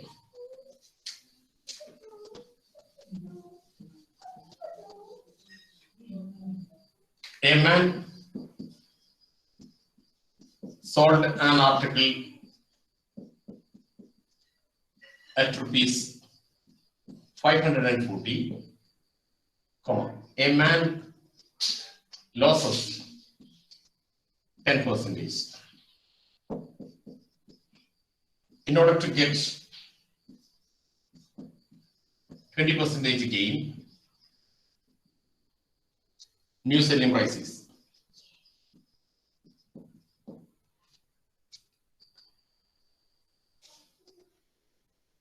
ഫസ്റ്റ് ലോസ് ആണ്. അപ്പൊ ഞാൻ തന്നെ ചെയ്ത് കാണിക്കാം. അപ്പൊ ലോസ് ആകുമ്പോൾ ആദ്യം സംഭവിച്ച ലോസ് ആകുമ്പോൾ 100 നിന്ന് മൈനസ് ചെയ്ത് 90 താഴെ ആയിരിക്കണം. അദ്ദേഹത്തിന് നീഡ് 20% ആയതുകൊണ്ട് 120 മുകളിലായിരിക്കണം. അങ്ങനെയാണ്. ഇൻറ്റു നമ്മൾ എന്താണോ ആദ്യം ചെയ്ത് 540 ആണെങ്കിൽ then product into 540. ഈസി ആയിട്ട് നമുക്ക് ക്യാൻസൽ ചെയ്യാവുന്നേ ഉള്ളൂ. ഇവിടെ 6 ആണ് വരിക. Okay, 6 into 120 is equal to 720 ആണ് അതിന്റെ ആൻസർ എന്ന് പറയുന്നത്. 720. കാരണം ലോസിൽ നിന്നാണ് അദ്ദേഹത്തിന് ഗെയിനിലേക്ക് പോകേണ്ടത്. ഈ 540 is the sold value when he incurred a loss at 10% ആണ്. But his need is to gain 20% ആണ്. Therefore, the base as 100 minus loss. The numerator should be 100 plus gain. അതാണ് വേണ്ടത്. ഓക്കെ, എല്ലാം തന്നെ നമുക്കൊരു സിംഗിൾ സ്റ്റെപ്പ് തന്നെ ഉള്ളൂ. Single സ്റ്റെപ്പിൽ തന്നെ നമുക്ക് ആൻസറിലേക്ക് പോകാൻ പറ്റുന്നുണ്ട്. Yes,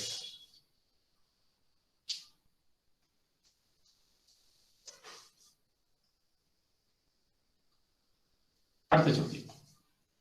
A man sold an article at rupees 640. A man loses 20%. In order to get 10% gain, new selling price is 880. Very good. എനിക്ക് തോന്നുന്ന സന്തോഷത്തോടുകൂടി ഒരു കാൽക്കുലേഷൻ ഉണ്ടെന്ന് തോന്നുന്നു. അപ്പൊ 120 അല്ല സോറി ലോസ് അല്ലേ? ലോസ് ആകുമ്പോ എന്താ താഴെ? 80. 180. അതെ അതെ. അടുത്ത മുകളിലാണ് എന്താ വരേണ്ടത്? ഇതിന് മുകളിൽ എന്താ വരേണ്ടത്? 110 into 640. ക്യാൻസലിംഗ് ഇവിടെ നമുക്ക് 8 ആണ് വരിക. 880. That should be the final answer. Okay, next. ഇതുമായി ഭയങ്കരമായ ഒരു റിലേഷൻഷിപ്പ് ഉള്ളതാണ്. അടുത്ത ഞാൻ പറഞ്ഞല്ലോ, നമ്മളിപ്പോ ഈ പറഞ്ഞ ക്വസ്റ്റ്യൻ തൊട്ടാണ് എക്സാം പോയിന്റ് ഓഫ് വ്യൂ ഉള്ള ചോദ്യം.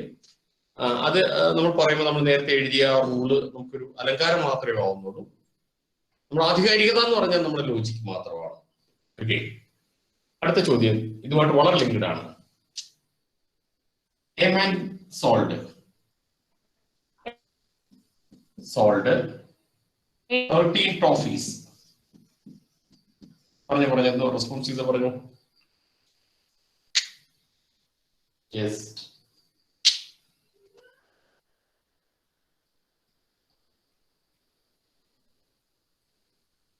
Yes.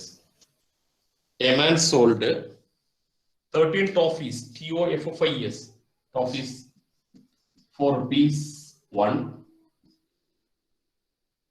He gains 10%. In order to get 30% gain, how many toffees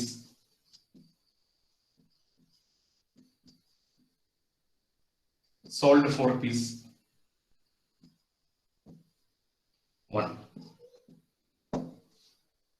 A man sold 13 toffees for ₹1. He gains 10%.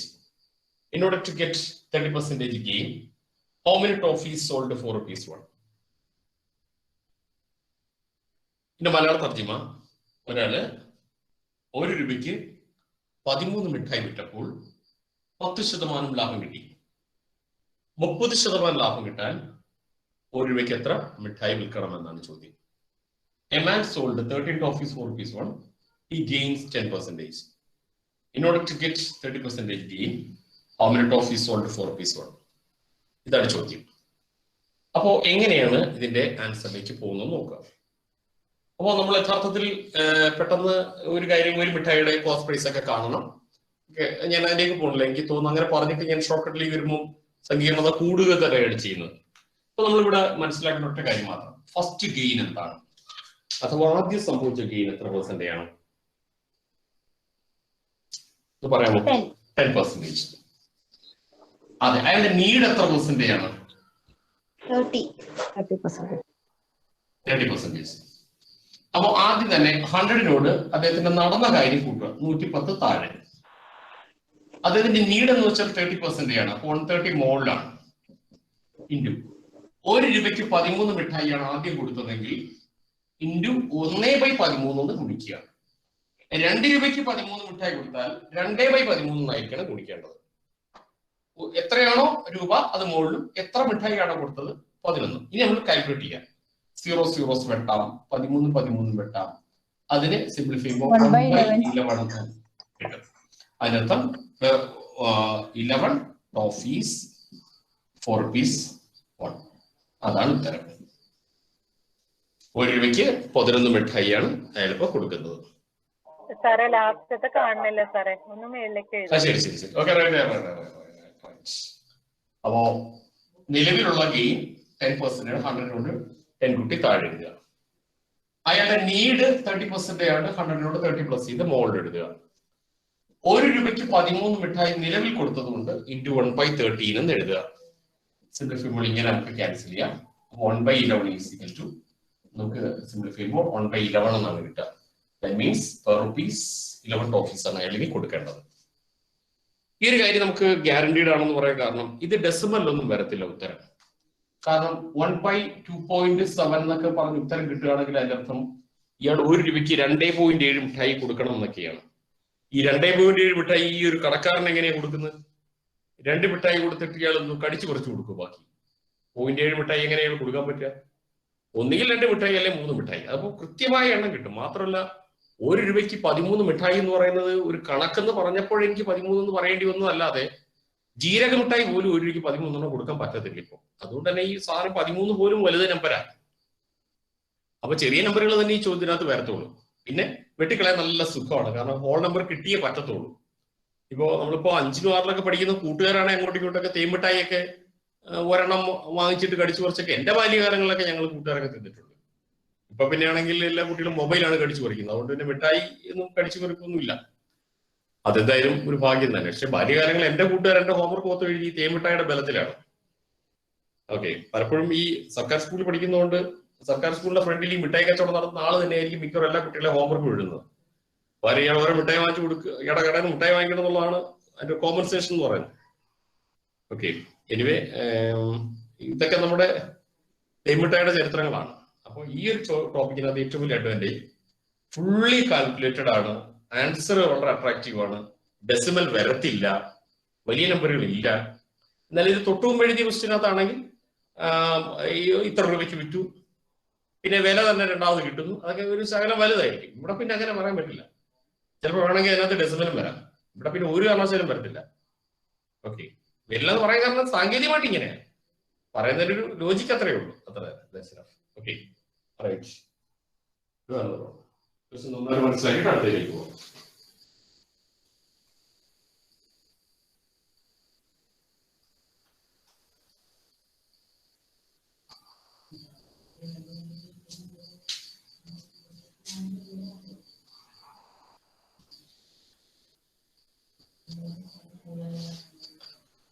A man sold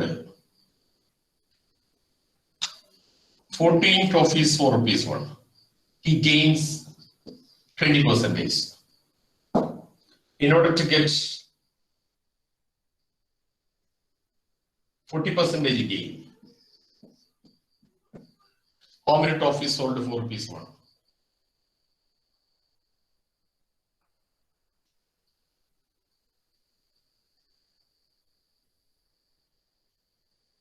sir 12 ആണോ? അതെ, 12 ആണ്. കറക്റ്റ് ആണ് ആൻസർ. അതിന്റെ സ്റ്റെപ്പ് കൂടെ ഒന്ന് പറഞ്ഞു തരാമോ?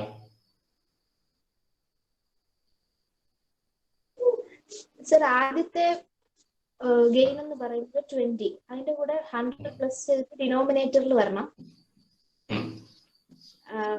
കിട്ടേണ്ട ഗെയിൻ എന്ന് പറയുന്നത് 40, അതിന്റെ കൂടെ പ്ലസ് ചെയ്ത് 140 ന്യൂമറേറ്ററിൽ വരണം. ഇൻറ്റു 1/15. സീറോസ് ക്യാൻസൽ ആവും. 14 പോയിട്ട് 12 ടോഫീസ് 12 ടോഫിയാണ്. ഈ ക്വസ്റ്റ്യൻ നിങ്ങൾക്ക് പ്രീവിയസ് ക്വസ്റ്റ്യനിലെ നിങ്ങൾ ഏതെങ്കിലും ഇയർ ഒന്ന് ബാക്ക്ഗ്രൗണ്ട് എടുത്ത് നോക്കിയാൽ സെയിം മോഡൽ ക്വസ്റ്റ്യൻ നിങ്ങൾക്ക് ചോദിച്ചിട്ടുണ്ട്. സെയിം പാറ്റേൺ ക്വസ്റ്റ്യൻ ചോദിച്ചിട്ടുണ്ട്. Same type. ഓക്കെ, അതായത് ഡേറ്റ ഇന്റർപ്രിട്ടേഷൻ അല്ലാതെ റാൻഡം ആയിട്ടൊരു പ്രോഫിറ്റ് ആൻഡ് ലോസ് ക്വസ്റ്റ്യൻ ആയിട്ട് തന്നെ ചോദിച്ചു എന്നാണ് ഞാൻ പറഞ്ഞത്. അടുത്ത ചോദ്യം എഴുതിയുള്ളൂ. A man sold 12 trophies for rupees 1. He loses 20%. In order to get 20% gain, how many trophies sold for rupees 1?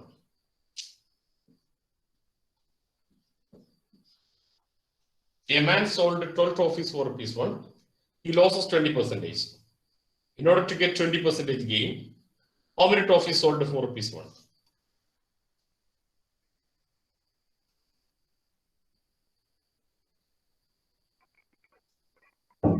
1/8. 8 ആണ് സർ. 8. Of course. 8. അതെ. Yes, എല്ലാവരും റെസ്പോൺസ് ചെയ്യുന്നത് ഞാനത് കാണുന്നത്. ഓക്കെ, കറക്റ്റ് ആണ്. എങ്ങനെയാണ് നമ്മൾ ശ്രദ്ധിക്കുക? ഇത് വളരെ രസകരമായിട്ടുള്ളൊരു ക്വസ്റ്റ്യൻ മോഡലാണ്. 1 രൂപയ്ക്ക് 12 മിഠായി കൊടുത്തു എന്നുള്ളതാണ്. നമ്മൾ ഫോമുലകളിലേക്കല്ല പോയത്, നടന്ന കാര്യത്തെ കുറിച്ചാണ്. അയാൾക്ക് നഷ്ടം 20% സംഭവിച്ചത്. അപ്പൊ 80 താഴെ. അയാൾ എക്സ്പെക്ട് ചെയ്യുന്ന ഗെയിൻ 20 ആയതുകൊണ്ട് തന്നെ 120 മോളിലാണ്. പിന്നെ 1 രൂപയ്ക്ക് 12 മിഠായിയാണ് നിലവിൽ കൊടുക്കുന്നത്. ഇനി അതിൽ താഴെ കൊടുത്താലേ അയാൾക്ക് ലാഭം കിട്ടത്തുള്ളൂ, അല്ല ഒരിക്കലും അതിൽ കൂടുതൽ കൊടുക്കാൻ പാടില്ല. കൂടുതൽ കൊടുത്താൽ അയാൾക്ക് പിന്നെ നഷ്ടത്തിലേക്ക് പോത്തേക്കുള്ളൂ. അപ്പൊ നമുക്ക് ക്യാൻസലേഷൻ ചെയ്യാൻ നല്ലതാണ്. പണ്ട് നമ്മൾ പൂജ്യം വെട്ടി ക്രിയൊക്കെ കളിച്ചൊക്കെ ഓർമ്മയുണ്ട്, കൊച്ചു കൂട്ടുകാരൊക്കെ ചേർന്ന്. അപ്പൊ അതിന്റെ ഒരു ഓർമ്മപ്പെടുത്തൽ കൂടി ഈ 0 വെട്ടുമ്പോൾ നമുക്ക് വന്നാൽ കുറച്ചുകൂടെ നല്ലതായിരിക്കും. 12 വെട്ടി 1/8 കിട്ടി. നല്ല ചന്തത്തിലുള്ള നമ്പറാണ്. ഡെസിമൽസ് വരത്തില്ലെന്ന് ഞാൻ പറഞ്ഞിട്ടുണ്ട്, ഗ്യാരണ്ടീഡ് ആണ്. അപ്പൊ 8 ആണ് അടിയിൽ വരുന്നത്. Answer is 8 trophies. ഇനിയിപ്പോ 8 trophies ആയിരിക്കണം കൊടുക്കേണ്ടത്, എങ്കിൽ മാത്രമേ 20% ലാഭം കിട്ടത്തുള്ളൂ. നേരത്തെ 12 കൊടുത്താലും ഇനി അതിൽ താഴെ മാത്രമേ കൊടുക്കാൻ പാടുള്ളൂ. നമുക്ക് ആ ഒരു മോഡൽ കഴിഞ്ഞു. നമ്മൾ 3-4 ചോദ്യങ്ങൾ അതിൽ ഇവരെ പാറ്റേണിൽ തന്നെ ചെയ്തുകൊണ്ട് നമുക്ക് ക്ലിയർ ആണ്. അടുത്ത ഒരു 2-3 ചോദ്യങ്ങൾക്ക് ശേഷം നമ്മൾ വീണ്ടും ഒരു ടോപ്പിക്കിലേക്ക് എൻ്റർ ചെയ്യുന്നു. എന്നെ ശ്രദ്ധിക്കുക. ഇപ്പൊ ഒരു കച്ചവടക്കാരൻ, ഒരു കള്ളത്തരമാണ്. അയാൾ തൂക്കിയിരിക്കുന്ന ബോർഡ് എന്ന് പറയുന്നത് അയാൾ വാങ്ങിയ വിലയ്ക്ക് ഹോൾസെയിൽ റേറ്റിന് അയാൾ കൊടുക്കുന്നു എന്നാണ്. ഹോൾസെയിൽ റേറ്റ് എന്ന് ഇവിടെ ഉദ്ദേശിക്കുന്നത് ഒരാൾ വാങ്ങിച്ച വിലയ്ക്ക് അയാൾ വിൽക്കുന്നു എന്നാണ് അയാൾ തൂക്കിയിരിക്കുന്ന ബോർഡ് കൊണ്ട് ഉദ്ദേശിക്കുന്നത്. അയാൾ വാങ്ങിയ വിലയ്ക്ക് സാധനം വിൽക്കുന്നു എന്നാണ് അയാൾ തൂക്കിയിരിക്കുന്ന ബോർഡ് കൊണ്ട് ഉദ്ദേശിക്കുന്നത്. പക്ഷെ ഇത് കള്ളത്തരമാണെന്ന് നമുക്ക് പലർക്കും അറിയാം. അറിയാവുന്ന ഒന്നാമത്തെ വ്യക്തി ആ വിൽക്കുന്ന ആളാണ്, രണ്ടാമത്തെ വ്യക്തി വാങ്ങി നമ്മളാണ്, മൂന്നാമത്തെ വ്യക്തി ആ ബോർഡ് എഴുതിയവനവരെ അറിയാം ഇത് കള്ളത്തരമാണ്. കാരണം വാങ്ങിച്ച വിലയ്ക്ക് ഇയാൾ വിൽക്കില്ല എന്ന് എല്ലാവർക്കും അറിയാം. പക്ഷെ ഇയാള് വാങ്ങിയ വിലയ്ക്ക് തന്നെയാണ് വിൽക്കുന്നത്.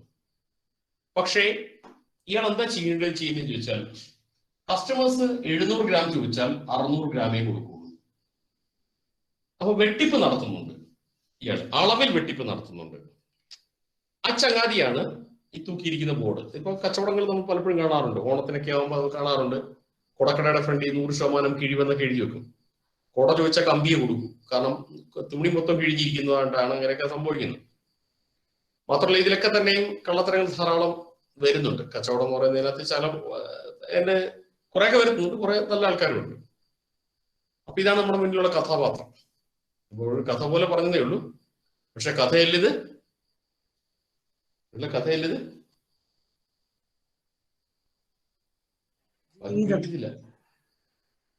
ജീവിതമല്ല, കഥയല്ലിത് കണക്ക്.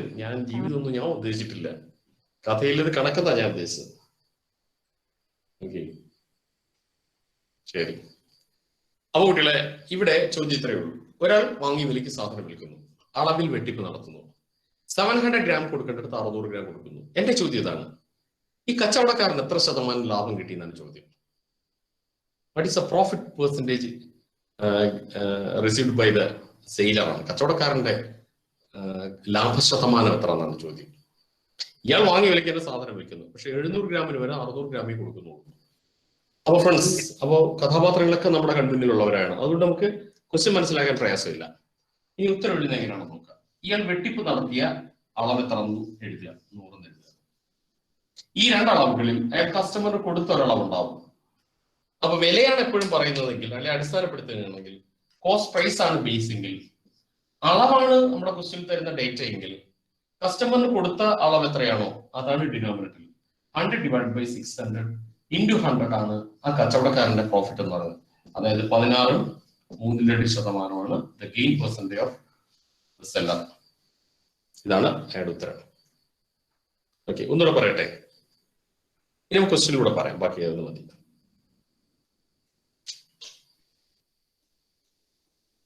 A dishonest dealer. This honest dealer. Dealer professes PROFESSES professes to sell his goods at cost price, but he gives 700 grams instead of 800 grams. Find his gain percentage.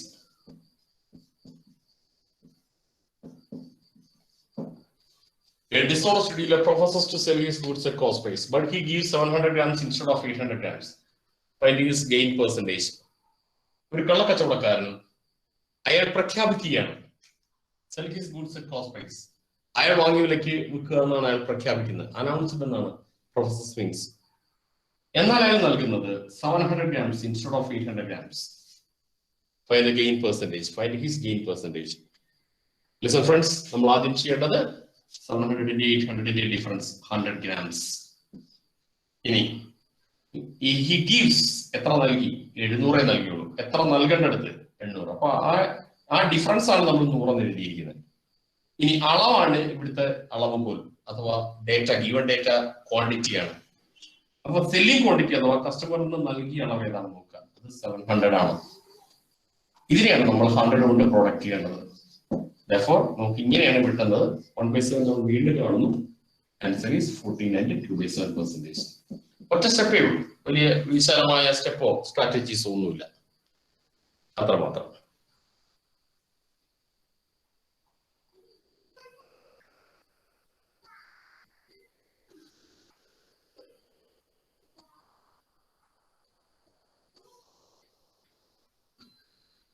എന്തെങ്കിലും ഒന്ന് റെസ്പോൺസ് ചെയ്യാമോ ആരെങ്കിലും ഒന്ന്?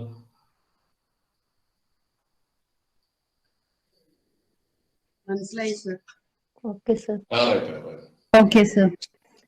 Okay.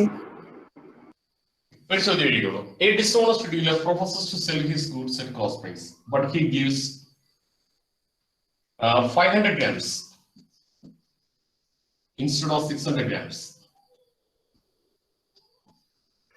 Find his gain percentage. Sir, 20 ആണോ? Oh, 20 ആണോ? Absolutely correct ആണ്. എങ്ങനെ കിട്ടിയെന്നുകൂടി ഒന്ന് വിശദീകരിക്കുകയാണെങ്കിൽ സന്തോഷമായിരുന്നു.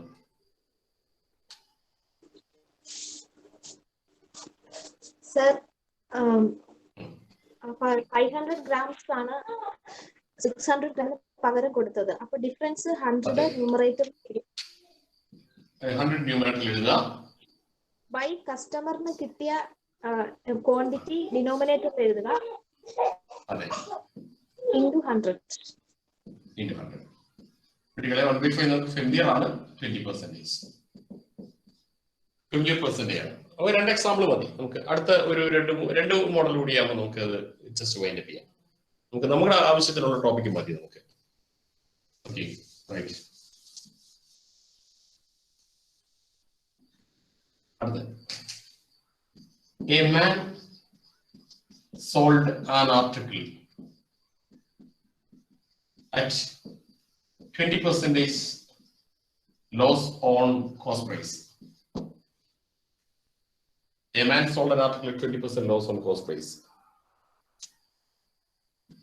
If he gives 30% less quantity,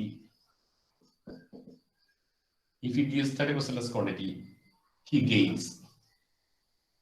Then he gains.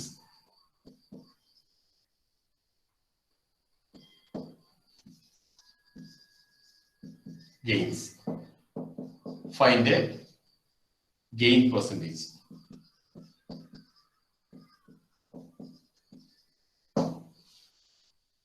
ഒരാള് 20% നഷ്ടത്തിൽ സാധനം വിൽക്കുന്നു. അല്ലെ വിൽക്കേണ്ടി വരികയാണോ, അത് സാഹചര്യം കൊണ്ട് വിറ്റതാണോ, അതോ മനഃപൂർവ്വം വിറ്റതാണോ ഒന്നും നമുക്കറിയില്ല. എന്തായാലും സാധനം വിറ്റുകൊണ്ടിരിക്കുന്ന 20% ലോസിലാണ്. എന്നാൽ 30% അളവ് കുറച്ച് കൊടുത്തപ്പോൾ അയാൾക്ക് ലാഭം കിട്ടി. കിട്ടിയ ലാഭം എത്ര ശതമാനമാണെന്നാണ് ചോദ്യം.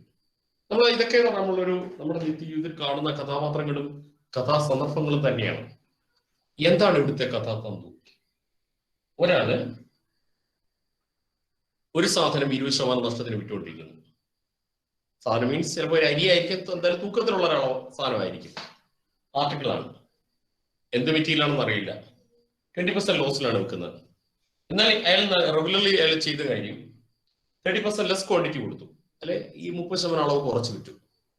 അപ്പോൾ ദെൻ ഹി ഗെയിൻസ്, അപ്പൊ ലാഭം കിട്ടി.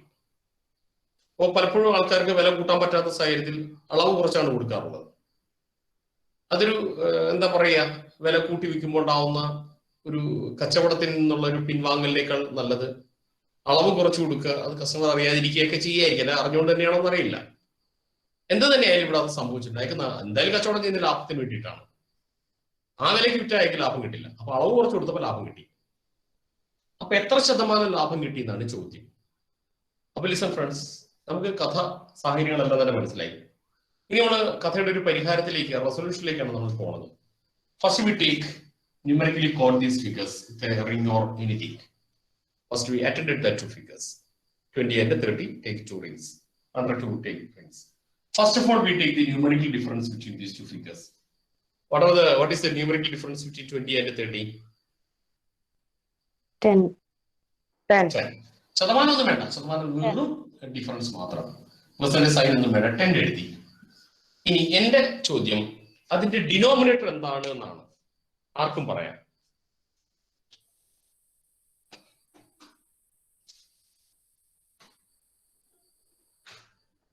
ആണോ? 30 അല്ല. 130 ആണോ? 130 അല്ല. 70 ആണോ? Absolutely. 70 പറഞ്ഞത് ആരാണെന്ന് പറയാമോ? Sir 100 minus 30. അല്ലല്ല, പേര് ശിവഗാമിയാണോ? ശിവഗാമി കറക്റ്റ് ആണ്. കാരണം എന്തുകൊണ്ട് 70 വന്നു എന്നുള്ളത് നല്ല ക്ലാരിറ്റിയോടെ ഒന്ന് പറഞ്ഞേ. 30% ലെസ് ക്വാണ്ടിറ്റി ആയിട്ടാണ് കൊടുക്കുന്നത്. അപ്പൊ അവിടെ കസ്റ്റമറുടെ കയ്യിലെത്തുന്നത് എത്ര ക്വാണ്ടിറ്റിയാണ്? അപ്പൊ 70% അല്ലേ എത്തുന്നുള്ളൂ. 70% എത്തത്തുള്ളൂ. കസ്റ്റമറിന് കൊടുക്കുന്നതല്ലേ ബേസ്. കസ്റ്റമർ കൊടുത്തത് എത്രയാണ്? കമ്മോഡിറ്റി 30% ലെസ് ചെയ്തിട്ടാണ് അയാൾ കൊടുക്കുന്നത്. അപ്പൊ കച്ചവടക്കാരൻ എന്ത് കൊടുത്തു, അഥവാ കസ്റ്റമറുടെ കയ്യിൽ എന്തെത്തി എന്നാണ് നമ്മൾ ചിന്തിക്കേണ്ടത്. 70 ആണ്. 70 കിട്ടിയത് 30% ലെസ് ക്വാണ്ടിറ്റി കൊടുത്തതിന് ശേഷം കസ്റ്റമറുടെ കയ്യിൽ എത്തുന്നത് 70 ആണ്. 10 divided by 70 into 100 ആണ്. ആൻസർ ഈസ് 14.2% ആണ് ഗെയിൻ കിട്ടുക. ഓക്കെ, അപ്പൊ 10 വന്നത് ഈ രണ്ട് നമ്പറിന്റെ ന്യൂമറിക്കൽ ഡിഫറൻസ്. അത് ഇന്നത് കുറയ്ക്കാനൊന്നും നിയമമൊന്നുമില്ല. Just a minus between these two figures. പക്ഷെ നമ്മൾ രണ്ടാമത് ശ്രദ്ധിക്കേണ്ട ഡിനോമിനേറ്റർ, ഈ ലെസ് ക്വാണ്ടിറ്റി എന്ന് പറയുന്ന 30% മാത്രമാണ് 100 നിന്ന് ലെസ് ചെയ്തിട്ട് താഴെ എടുക്കേണ്ടത്. അത് നമ്മൾ ശ്രദ്ധിക്കേണ്ട. 20 ആയിട്ട് പിന്നെ ബന്ധമൊന്നുമില്ല. ലെസ് ക്വാണ്ടിറ്റി എത്രയാണോ അതാണ്. ഓക്കെ, അപ്പൊ എന്റെ വേറൊരു ചോദ്യം ഞാൻ ചോദിച്ചോട്ടെ. ഇത് രണ്ട് ടൈപ്പ് ക്വാണ്ടിറ്റി അല്ലേ? ഒന്ന് വിലയിലുള്ള കുറവും ഒന്ന് അളവിലുള്ള കുറവാണ്. അപ്പൊ ഇതൊരു സിംഗിൾ സ്റ്റെപ്പിൽ ഇത് കൂട്ടാനും കുറയ്ക്കാനും പെർമിഷൻ ഉണ്ടോ?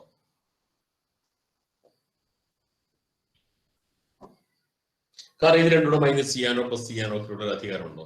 ഒന്ന് വിലയിലുള്ള കുറവ്, ഒന്ന് അളവിലുള്ള കുറവ്. അപ്പൊ അത് പരസ്പരം കൂട്ടാനും കുറയ്ക്കാനും എന്ത്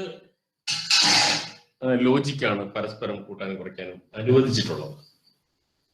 നിങ്ങൾ ആലോചിക്കുകയാണ്. അങ്ങേര് പറഞ്ഞ പോലെ തന്നെ ചെയ്തു. ഇനി അങ്ങേര് തന്നെ ചോദിക്കുകയാണ്, ഇതിനകത്ത് ശരിയുണ്ടോ? കുട്ടികളെ, നമ്മളൊരു ഗ്രൂപ്പ് ഡിസ്കഷൻ ആണ്. ഒരു കാരണവശാലും നിങ്ങളുടെ കണക്കിന്റെ മാസ്മരിക ലോകത്തേക്ക് എത്തിച്ച് നിങ്ങളെ കൈയടി വാങ്ങാനുള്ള ഒരു വേദിയൊന്നുമല്ല എനിക്കിത്.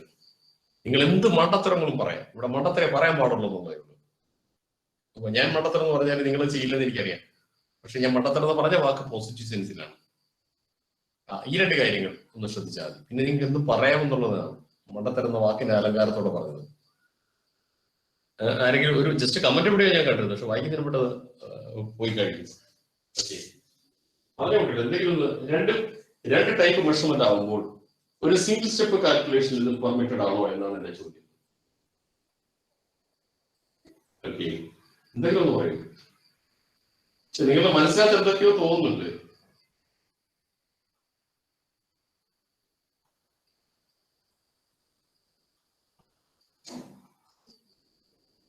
ഒന്നും കമന്റ് ചെയ്യുന്നില്ലെന്നോ പറയുമോ? എന്തോ മനസ്സിനകത്ത്. ഓക്കെ, ആരെങ്കിലും ഒന്ന് റെസ്പോൺസ് ചെയ്യും. ചൈനീസ് റിലേഷൻഷിപ്പ് നല്ല ഫ്രണ്ടിൽ തന്നെയാണ് ആള്.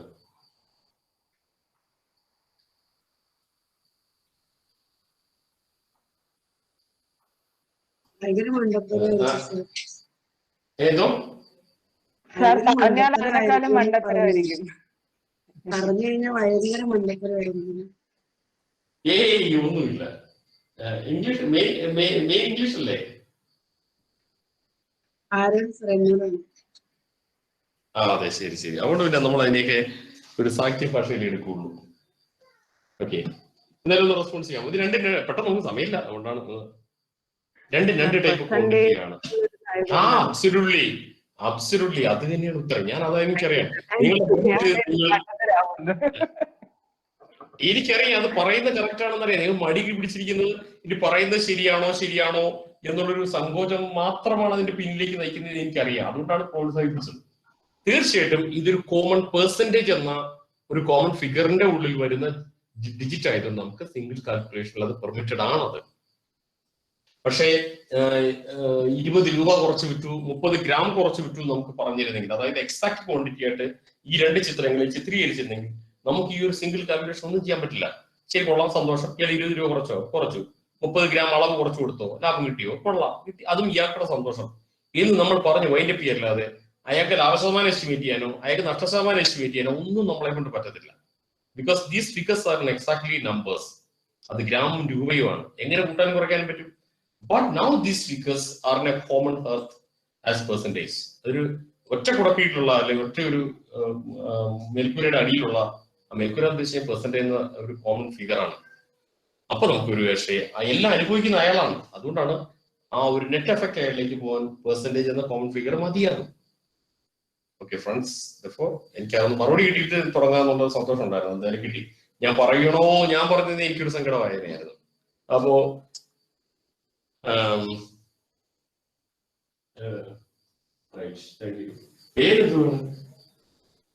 എന്താ സാർ?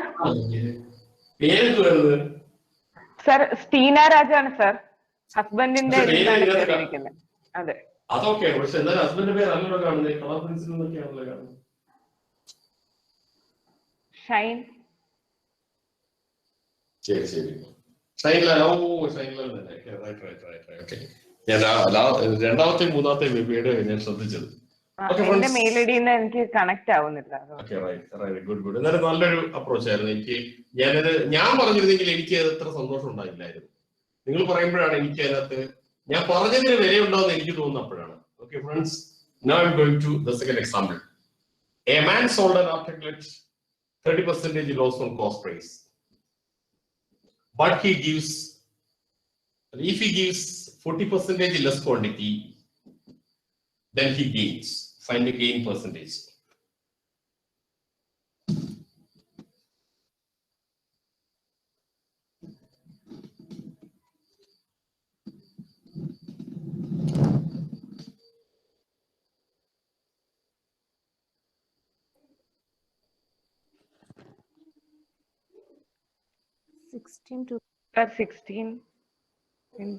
നമ്മൾ എന്ത് ചെയ്യുന്നു പറയും?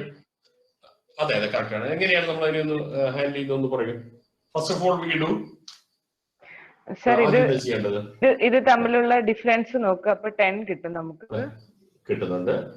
പിന്നെ നമ്മൾ കസ്റ്റമറിന്റെ കയ്യിൽ എത്തിയത് 40% കുറച്ചിട്ടാണ്. അപ്പം 100 മൈനസ് 40 60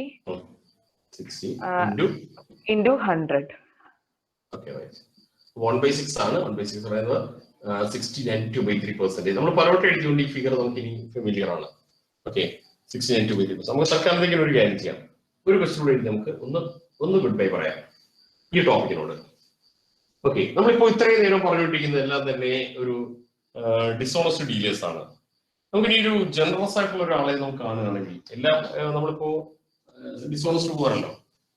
ഇപ്പൊ ഒരു കസ്റ്റമർ 700 ഗ്രാം സാധനം ചോദിച്ചപ്പോൾ 800 ഗ്രാം സാധനം കൊടുക്കും. ഓക്കെ, അങ്ങനെയാണെങ്കിൽ ഇവിടെ ചോദ്യം എന്തായിരിക്കും? അയാൾക്ക് ഉണ്ടായ നഷ്ടമാണ്. നഷ്ടം അല്ല, നമുക്കൊരിക്കലും അങ്ങനെ പറയാൻ പറ്റില്ല. കാരണം വില പറഞ്ഞിട്ടില്ല. വില പറയാത്തടത്തോളം കാലം 700 ഗ്രാമിന് പകരം 800 ഗ്രാം കൊടുത്തു എന്ന് പറയുന്നത് അയാൾക്ക് ഒരു പക്ഷേ ലാഭം കൂടെ ചേർത്ത് കൊടുക്കാം. ചിലപ്പോൾ നഷ്ടം വരാം. ഒരു ഫൈനൽ കൺക്ലൂഷൻ ഈ ഒരു ഡേറ്റയെന്ന് മാത്രം പറയാൻ പറ്റില്ല.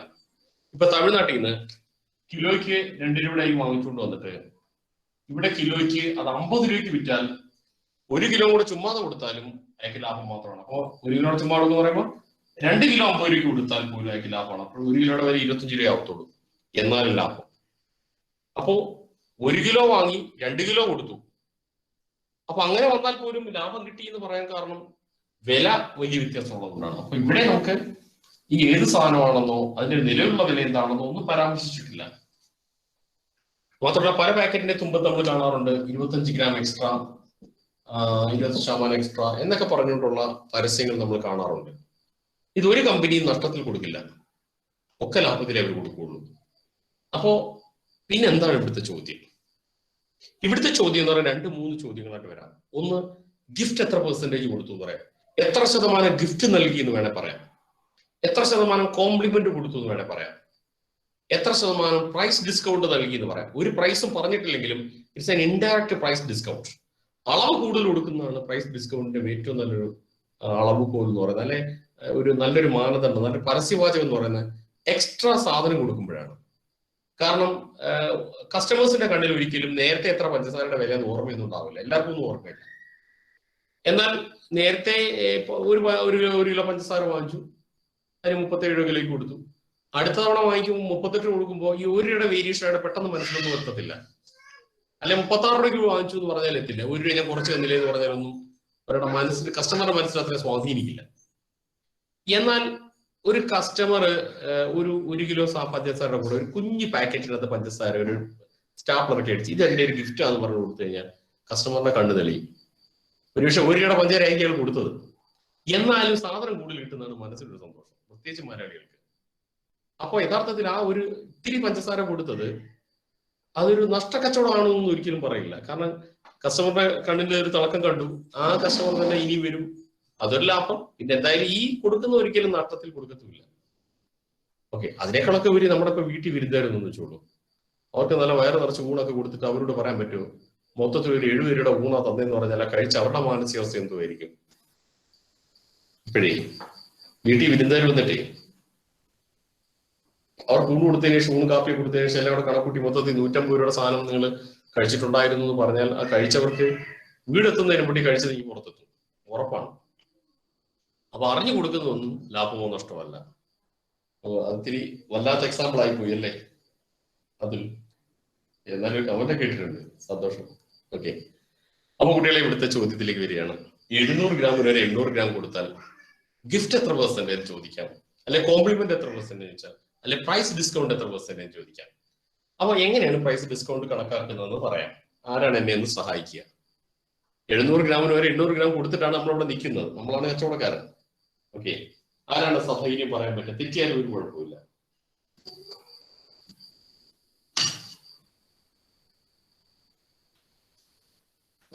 ആരും പറയുന്നില്ല. യെസ്,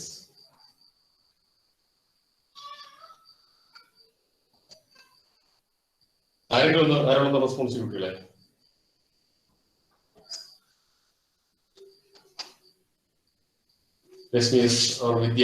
ഡിഫറൻസ് നോക്കിയിട്ട് ശരി, ഡിഫറൻസ് എത്രയാണ്? ഗ്രാമാണ്. എത്ര ഗ്രാമാണ് ഡിഫറൻസ്? 100. അത് ന്യൂമറേറ്ററിൽ എഴുതുക. ഡിനോമിനേറ്ററിൽ എന്ത് എഴുതണം? 800. Very good, 800. കാരണം കൂടെ പറഞ്ഞല്ലോ, അതാണ് സന്തോഷം. അതാണ് നമ്മള് കസ്റ്റമറിന് കൊടുത്തത്. എല്ലാവർക്കും ഇതറിയാം, പക്ഷെ മിണ്ടാതിരിക്കുകയാണ്. കാരണം പക്ഷേ സജിതയല്ലേ? പേരൂടെ പറയൂ. സർ, സ്റ്റീന രാജ്. സന്തോഷത്തോടെ ഇതെനിക്കൊരു ഭയങ്കരമായിട്ടൊരു ഹെൽപ്പ് കൂടെയാണ്. എല്ലാ കുട്ടികൾക്കും ഒരു മോട്ടിവേറ്റഡ് ആയിട്ടുള്ള ഒരു കാര്യമാണ്. സധൈര്യം നമ്മളെ കാച്ചുക. മാത്സ് അല്ലേ, പ്രത്യേകിച്ച് നമ്മള് എന്താ പറയാ, അങ്ങനെ ഒരു മിടുക്കൊന്നും മാത്സിനകത്തില്ല. മിടുക്ക് കുറവ് ഒരു ബന്ധമില്ലാത്ത സബ്ജക്റ്റ് ആണ് സർ മാത്സ്. ആണോ? പക്ഷെ എന്തായാലും ഉത്തരം പറയാൻ പറ്റുന്നുണ്ടല്ലോ, അതൊരു സന്തോഷമാണ് കേട്ടോ.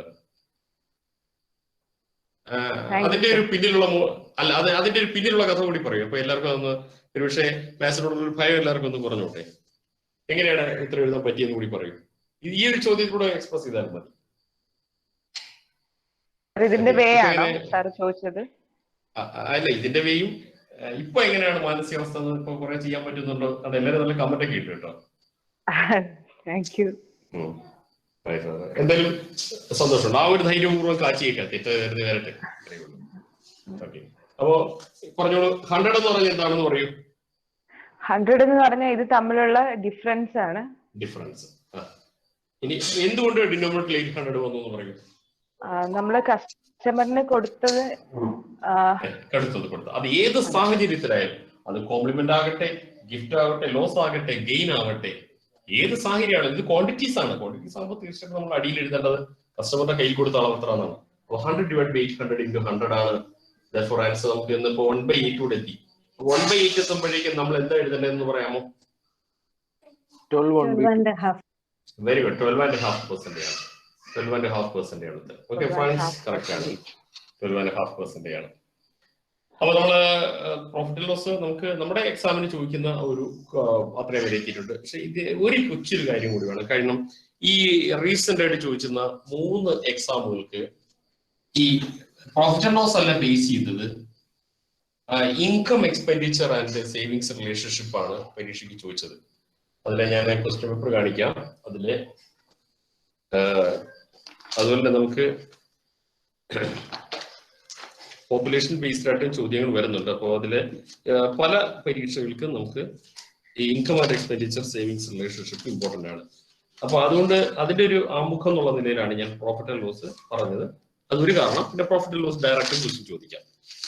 ഓക്കെ, അപ്പോൾ ഇവിടെ ക്വസ്റ്റ്യൻ വന്നത് സെയിൽസ് റവന്യൂ 2017 ചോദിച്ചിരുന്നു, ബേസ്ഡ് ആയിട്ട് ചോദിച്ചിരുന്നു. അത് ഇവിടെ 2016 തന്നെ ചോദിച്ചിട്ടുണ്ടായിരുന്നു. 2019 എക്സാമിനുണ്ടായിരുന്നു. The following table shows the percentage profit earned by 2 companies A and B during the years 2011 and 2015. Answer the questions based on the data contained in the table. അത് പരീക്ഷയ്ക്ക് ചോദിച്ചതാണ്. അപ്പോൾ നമുക്കത് തീർത്തും ഒഴിവാക്കാൻ പറ്റില്ല. ജസ്റ്റ് ഒരു ഹെഡിങ് എഴുതിക്കോളൂ. അടുത്തൊരു ഹെഡിങ് മാത്രം എഴുതിയാൽ problems based on income, expenditure, savings. Problems based on income, expenditure and savings. Okay.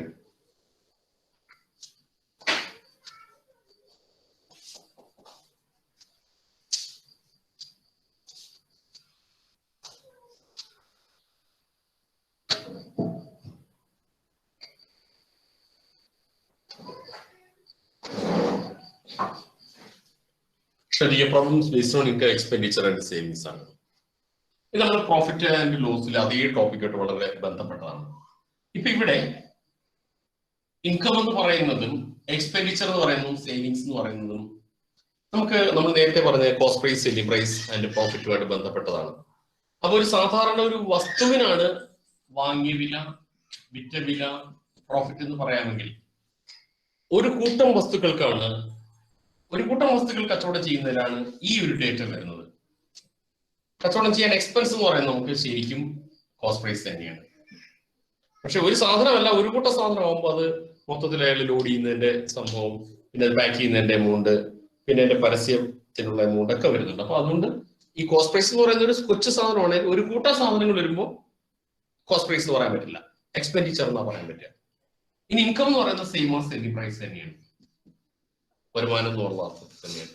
Savings എന്ന് പറയുന്നത് ലാഭമാണ്, മിച്ചം വെക്കാൻ പറ്റുക, അത് തന്നെയാണ്, പ്രോഫിറ്റ് തന്നെയാണ്. അപ്പൊ സെയിം റിലേഷൻഷിപ്പ് ആണ്. എന്താണ് സേവിങ്സ് എന്ന് പറഞ്ഞാൽ ഇൻകം മൈനസ് എക്സ്പെൻഡിച്ചർ ആണ്. ഇനി സേവിങ്സ് പെർസെന്റേജ് എന്ന് പറഞ്ഞാൽ savings divided by expenditure into 100 ആണ്. നമുക്ക് പ്രോഫിറ്റ് പെർസെന്റേജ് എന്ന് പറയുമ്പോൾ നമുക്ക് profit divide by cost price into 100 എന്ന് പറഞ്ഞാൽ നിങ്ങൾക്ക് ഇത് മൂന്നും ഇത് കറക്റ്റ് ആയിട്ട് ഒരു സൈമിൾട്ടേനിയസ് ആയിട്ട് വരുന്നൊരു 3 പദങ്ങളാണ്. ഒന്ന് സെല്ലിംഗ് പ്രൈസ് പറയുന്നത് ഒരു സാധനത്തിനാണ്, ഒരു കൂട്ടം സാധനങ്ങളിൽ ഇത് ഇൻകം ആണ് വരിക. ഒരു സാധനത്തിന്റെ കോസ്റ്റ് പ്രൈസ്, ഒരു സാധനം വാങ്ങിയ വിലയാണ് നമുക്ക് കോസ്റ്റ് പ്രൈസ് എന്ന് പറയുകയാണെങ്കിൽ ഒരു കൂട്ടം സാധനങ്ങൾ വാങ്ങിക്കുമ്പോഴേക്ക് എക്സ്പെൻസ് മൊത്തത്തിൽ എടുക്കും. അതിന്റെ ട്രാൻസ്പോർട്ടേഷൻ ചാർജ് ഒക്കെ ചേർത്താണ് അയാൾ എക്സ്പെൻഡിച്ചറിന് എടുക്കുന്നത്. അപ്പോൾ ഒരു സിംഗിൾ സാധനമാണെങ്കിൽ കോസ്റ്റ് പ്രൈസ് മാത്രം പറയാമായിരുന്നു. പക്ഷെ എഫക്റ്റ് എല്ലാം ഒരുപോലെ തന്നെയാണ്, ഫോമിൽ എല്ലാം ഒരുപോലെ തന്നെയാണ്. അപ്പോൾ സേവിങ്സ് എന്ന് പറയുന്നത് നമുക്ക് selling price minus cost price പോലെ തന്നെ ഇൻകം മൈനസ് എക്സ്പെൻഡിച്ചർ. ഇനി സേവിങ്സ് പെർസെന്റേജ് എന്ന് പറഞ്ഞാൽ savings divide by expenditure into 100 ആണ് സേവിങ്സ് പെർസെന്റേജ് എന്ന് പറഞ്ഞാൽ. ഇനി നമുക്ക് സേവിങ്സ് പെർസെന്റേജ് എന്ന് പറഞ്ഞാൽ സേവ് ചെയ്യാൻ പറ്റാത്തതാണെങ്കിൽ നമുക്ക് ലോസ് പെർസെന്റേജ് തന്നെയാണ്. അപ്പോൾ ലോസ് പെർസെന്റേജ് നമുക്ക് loss divided by expenditure into 100 ആണ്. ലോസിന് ഇവിടെ ലോസ് തന്നെയാണ്, നഷ്ടത്തിന് എഴുതാം. ഓക്കെ, സേവിങ്സ് പെർസെന്റേജ് നമുക്ക് പ്രോഫിറ്റ് ഉണ്ടെങ്കിൽ മാത്രമേ സേവ് ചെയ്യാൻ പറ്റത്തുള്ളൂ, മിച്ചം വെക്കാൻ പറ്റത്തുള്ളൂ, ഇല്ലെങ്കിൽ ലോസ് തന്നെയാണ്. അപ്പൊ ഈ ഒരു സർക്കംസ്റ്റാൻസിലും ലോസ് പെർസെന്റേജ് എന്ന് പറഞ്ഞാൽ loss divided by expenditure into 100 ആണ്. അതാണ് ലോസ് പെർസെന്റേജ്. ഇത്ര മാത്രമേ ഉള്ളൂ ഇതിനകത്ത് ഒരു കാര്യം എന്ന് പറയുന്നത്. ഓക്കെ, അപ്പൊ നമ്മൾ ഓർക്കേണ്ട കാര്യം, ഒരു കോസ്റ്റ് പ്രൈസ് ഉള്ള ഒരു സാധനമാണെങ്കിൽ ഒരു കൂട്ടം സാധനങ്ങളിലേക്ക് പോകുമ്പോൾ എക്സ്പെൻഡിച്ചർ വരും. ഒരു സാധനത്തിന്റെ സെല്ലിംഗ് പ്രൈസ് എന്ന് പറയുകയാണെങ്കിൽ ഒരു കൂട്ടം സാധനങ്ങളിലേക്ക് ഇൻകം കിട്ടിയെന്നാണ്.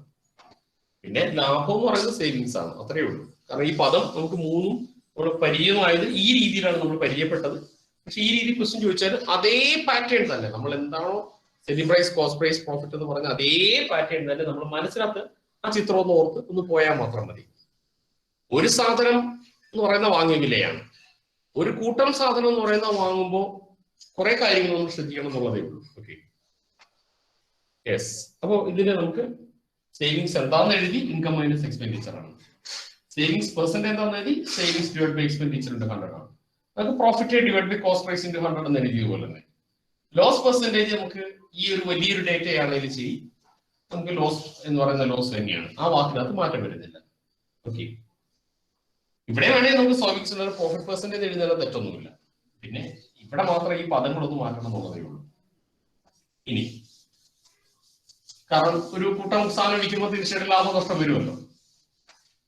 സേവിങ്സ് എന്ന് പറയുന്നത് ഇനി വേണമെന്നില്ല, പ്രോഫിറ്റ് പെർസെന്റേജ് എഴുതുന്നതിനകത്ത് തെറ്റില്ല. അപ്പൊ നമുക്ക് ഒരു ടൈം കൂടെ കുറയ്ക്കാം, സേവിങ്സ് അങ്ങ് ഒഴിവാക്കാം. ഇനി നമുക്ക് ഒരു കാര്യം ചെയ്യാം, ഇങ്ങോട്ട് നോക്കൂ. Expenditure profit percentage are given, അല്ല profit percentage or loss percentage are given. അപ്പൊ എക്സ്പെൻഡിച്ചറിനോടൊപ്പം പ്രോഫിറ്റ് പെർസെന്റേജ് ലോസ് പെർസെന്റേജ് തന്നു കഴിഞ്ഞാൽ ഇൻകം എങ്ങനെയാ കാണുക, എങ്ങനെയാണെന്ന് പറയാമോ?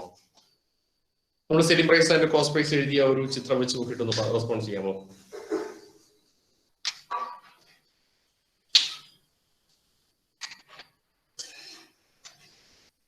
ആരൊന്നും മിണ്ടുന്നില്ലേ? 100 താഴെ എഴുതുക.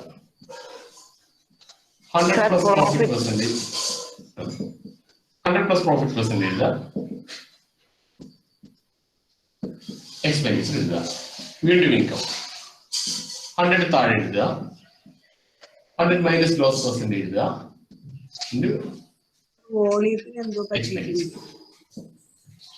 എന്റെയോ ഞാൻ പറയുന്നത് കേൾക്കാൻ പറ്റുന്നുണ്ടോ? കേൾക്കാം സാർ. കേൾക്കാമല്ലോ. ഓക്കെ, കുട്ടികളെ ഇതൊന്ന് മാർക്ക് ചെയ്തേക്കണേ. നമ്മള് ഇത് ഇത്രയും മാത്രം ഒന്ന് ഓർത്തിരുന്നൂടെ? എക്സ്പെൻഡിച്ചർ എന്ന് പറഞ്ഞാൽ equal to cost price,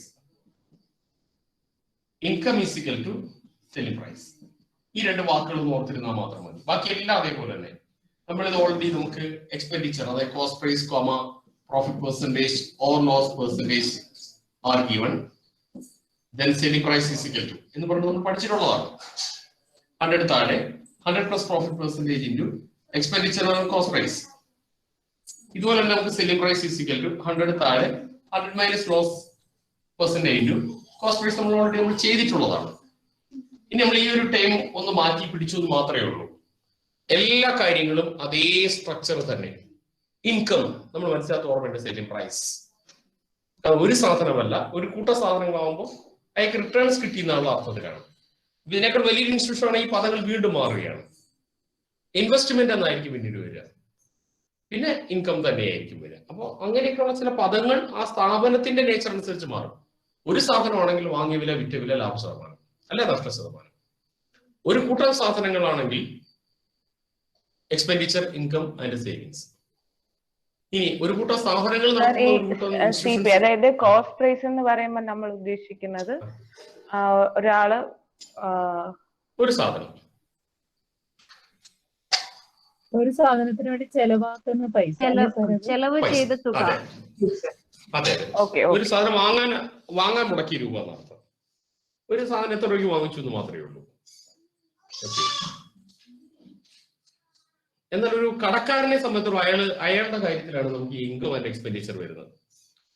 ഒരാളെന്ന് പറയുമ്പോൾ നമ്മൾ കസ്റ്റമർ മാത്രമാണ്. അയാൾക്ക് വാങ്ങിയ വില, വിറ്റ വില, ലാഭ ശതമാനം. അല്ലെ ഒരു സാധനം മാത്രം വിൽക്കുന്ന ഒരാൾക്കാണെങ്കിൽ ഒരു സാധനം വാങ്ങിച്ച് ആ സാധനത്തിന്റെ വിറ്റാൽ അയാൾക്ക് പറയാൻ പറ്റും എന്റെ സാധനത്തിന് വാങ്ങിയ വില, എന്റെ സാധനത്തിന്റെ വിറ്റ വില, എനിക്ക് കിട്ടിയ ലാഭ ശതമാനം അല്ലെ ലാഭം. എന്നാൽ ഒരു കൂട്ടം സാധനങ്ങൾ, വ്യത്യസ്തമായ ഒരു കൂട്ടം സാധനങ്ങൾ വിൽക്കുന്ന ഒരാൾക്ക് വാങ്ങിയ വില എന്ന് പറയാൻ പറ്റില്ല. അയാൾ മുടക്കിയ രൂപ എന്നല്ലേ പറയാൻ പറ്റുക.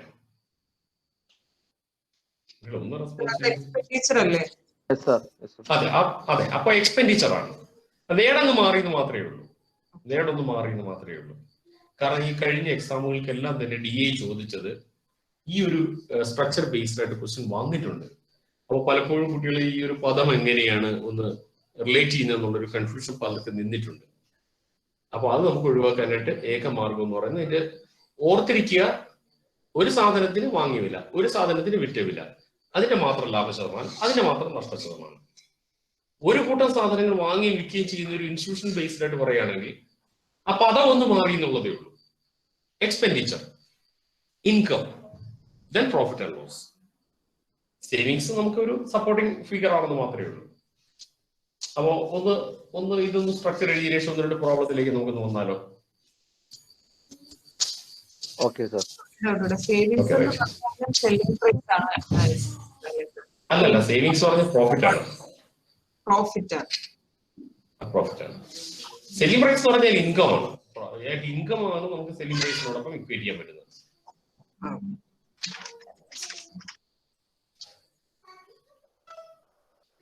Okay, question എഴുതിയോളൂ.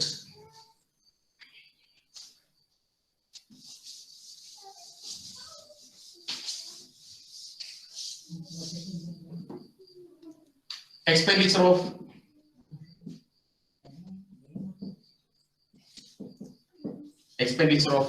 a company എന്തായാലും expenditure of company is rupees 800 and profit percentage is 20%. Find income. Find income.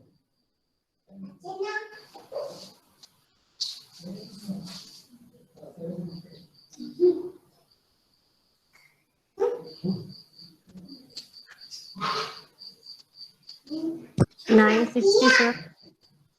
Absolutely correct. എങ്ങനെയാ ചെയ്യേണ്ടതെന്ന് പറയൂ.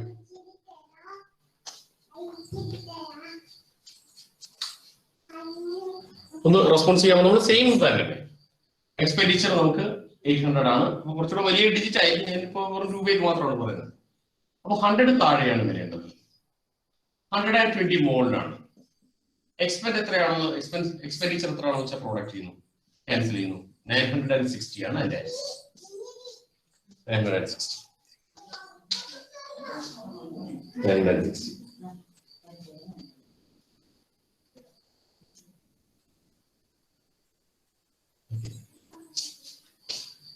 Would you do one more question? Expenditure of company is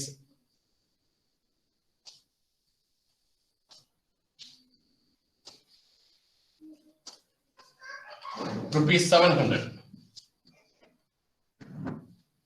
and profit percentage is 30%. Find income.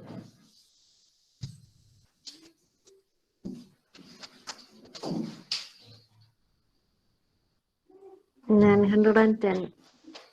അതെ, നമ്മൾ നേരത്തെ ചെയ്ത അതേ വേഡുകൾ തന്നെ, അതേ ക്രിയ തന്നെയാണ്. പദം ഒന്ന് മാറി എന്നുള്ളത് കോസ്റ്റ് പ്രൈസ് ഒരു എക്സ്പെൻഡിച്ചർ ആയെന്ന് മാത്രമേ ഉള്ളൂ. അപ്പൊ 100 താഴെയാണ് എഴുതേണ്ടത്, 130 മുകളിലാണ് എഴുതേണ്ടത്. ഇത് 700 പ്രൊഡക്റ്റ് ചെയ്യുക. ആൻസർ ഈസ് 910 ആണ് ആൻസർ വരിക. ഓക്കെ, 910 കറക്റ്റ് ആണ്. ഇപ്പൊ പദങ്ങൾ ഇപ്പോഴും കൺഫ്യൂഷൻ ആയോ കുട്ടികളെ?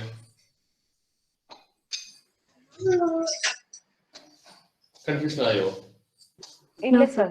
ഇല്ല സാർ, ഇല്ല. ഇല്ല ഇല്ല, കാരണം നമുക്ക് എക്സാമിന് അത് നമുക്ക് ഈ ഒരു ടേംസ് നമുക്ക് എക്സ്പെക്ട് ചെയ്യാവുന്നതാണ്. ഒരുപക്ഷെ ചോദിച്ചാൽ സെയിം ഇത് തന്നെയാണ്.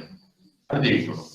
Expenditure of company A is ₹600 and loss is 20%. Find income.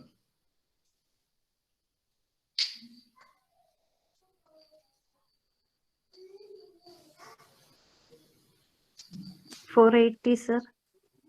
അതെ, നമുക്ക് നോക്കാം എങ്ങനെയാണ്. നോക്കൂ, 100 താഴെയാണ്, 100 താഴെയാണ്, മൈനസ് ചെയ്യാണ് വേണ്ടത്. 80 മുകളിലാണ്, ഇൻറ്റു 600 പ്രൊഡക്റ്റ് ചെയ്യാം. 0 മാറ്റി 480 ആണ് എൻ്റെ ആൻസർ. ₹480. ഓക്കെ, അടുത്ത ചോദ്യത്തിലേക്ക് വരിക.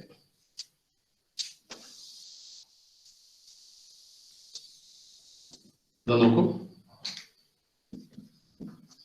income, profit percentage or loss percentage are given.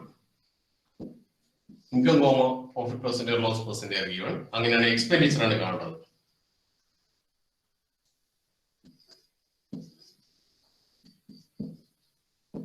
Expenditure അപ്പൊ 100 മുകളിലാണ്, 100 plus D profit percentage into income. Again, expenditure is equal to savings അല്ലേ സാർ? 100+. നമുക്ക് രണ്ടും ഉപയോഗിക്കാം, നമുക്ക് നോ പ്രോബ്ലം. കാരണം ആ ഒരു പദത്തിനകത്ത് വ്യത്യാസമില്ല. നമുക്ക് ഈ സേവിങ്സ് ഒന്ന് വേണമെങ്കിൽ എഴുതാം, നോ പ്രോബ്ലം. കാരണം മിച്ചം വന്നാലേ സേവിങ്സ് ശരി, നമുക്ക് അങ്ങനെ ഒരു ചേഞ്ച് വരുത്താം. കാരണം നമ്മള് ഈ ഒരു ടൈറ്റിൽ നമ്മൾ എഴുതിയോണ്ടാണ് ഞാൻ അങ്ങനെ എഴുതിയത്. മൊത്തം കറക്റ്റ്. കാരണം മിച്ചം വെക്കുന്നത് ലാഭം കിട്ടുന്നത് മാത്രമേ എനിക്ക് പറ്റുള്ളൂ. രണ്ടും എഴുതാം, സേവിങ്സ് ഓർ പ്രോഫിറ്റ് പെർസെന്റേജ് രണ്ടും എഴുതാം, മൊത്തം കറക്റ്റ്. എക്സ്പെൻഡിച്ചർ 100 ന്യൂമറേറ്ററിലാണ്, 100 മൈനസ്, പക്ഷെ ഇതിന് നമുക്ക് ലോസ് തന്നെ എഴുതാം. Loss percentage into income. ഇതാണ് അടുത്ത റിലേഷൻഷിപ്പ്. കാരണം ആ ഒരു പറഞ്ഞ കറക്റ്റ് ആണ്. നമുക്ക് ഈ ഒരു ഇവരൊരു ഗ്രൂപ്പാണ്, income, expenditure, savings. Okay,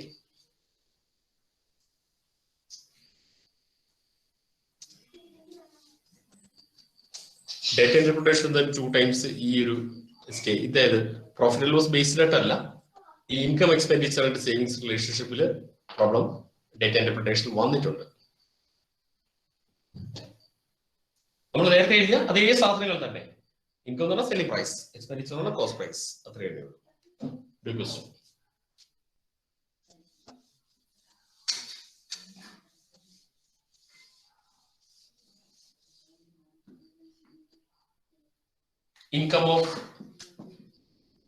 income of A is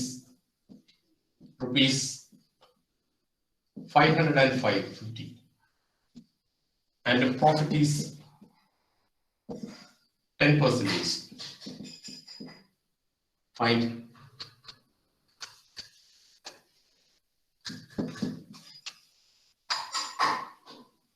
expenditure.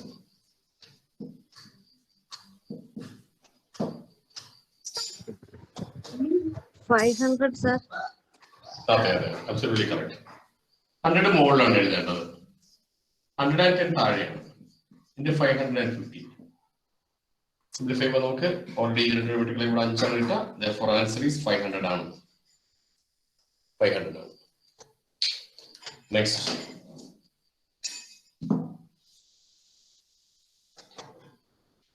Income of A is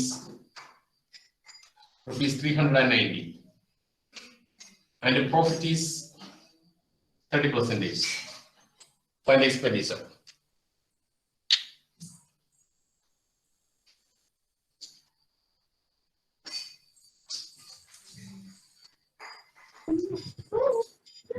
$300, sir. Okay. 100 more എടുക്കുക, 130 താഴെ എടുക്കുക, മെയിൻ ആയതുകൊണ്ട് പ്ലസ് ചെയ്യാം. ഇത് 390 മോൾ എടുക്കുക. Cancel കൂടെ നമുക്ക് 300 ഇട്ടാൽ answer is 300. Is very correct. Okay. അടുത്ത ചോദ്യം.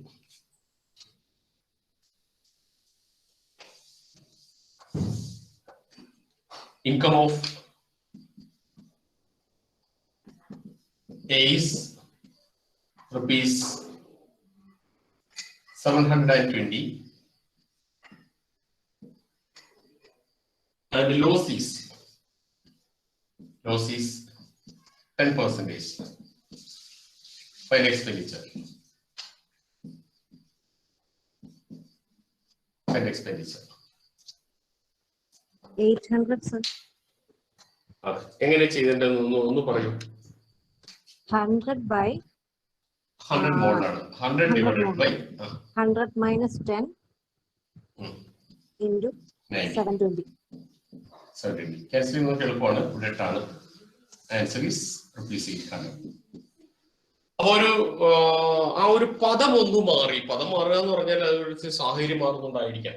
ഇൻകം ഓഫ് എ എന്ന് പറയുന്ന സാധനം വ്യക്തി അല്ലെന്നുള്ള ഒരു ഉറപ്പാണ്. ഒരുപക്ഷെ അല്ലെ വ്യക്തി ആയാലും കുഴപ്പമൊന്നുമില്ല, അയാൾ ഒരു കച്ചവടം നടത്തിയിട്ടില്ല, ഒന്നിൽ കൂടുതൽ വരുമ്പോഴാണ് എക്സ്പെൻഡിച്ചർ വരുന്നത് മാത്രമേ ഉള്ളൂ. കാൽക്കുലേഷൻ എല്ലാം തന്നെ പഴയതുപോലെ തന്നെയാണ്. ഒരു എക്സാമ്പിൾ എടുക്കുക. Income of A is rupees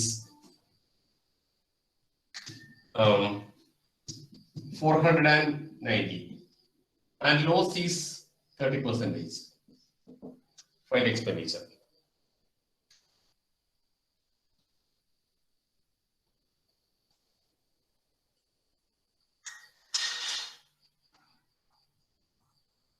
$700, sir. Sir, 700. അതെ, 100 മോളിലാണ് വരേണ്ടത്. താഴെ 70 ആണ്, ഇന്റെ 490 ആണ്. അപ്പോ ക്യാൻസൽ ചെയ്യുമ്പോൾ നമുക്ക് ഇവിടെ വരും. ഇവിടെ 7 ആണ് വരിക. 7 into 100 സമം നമുക്ക് 700 ആണ് ഉത്തരം വരിക. 700 ആണ് ഉത്തരം കിട്ടുക. ഓക്കെ, അപ്പൊ നമ്മൾ ഏകദേശം ഒരു ടോപ്പിക് നമുക്ക് ഒരു ടോപ്പിക്കായിട്ട് ലിങ്ക് ചെയ്ത് തന്നു കഴിഞ്ഞു. നമുക്ക് ലോജിക്കൽ വെൻ ഡയഗ്രത്തിൽ നമ്മൾ തുടങ്ങിയത് അതാണ്.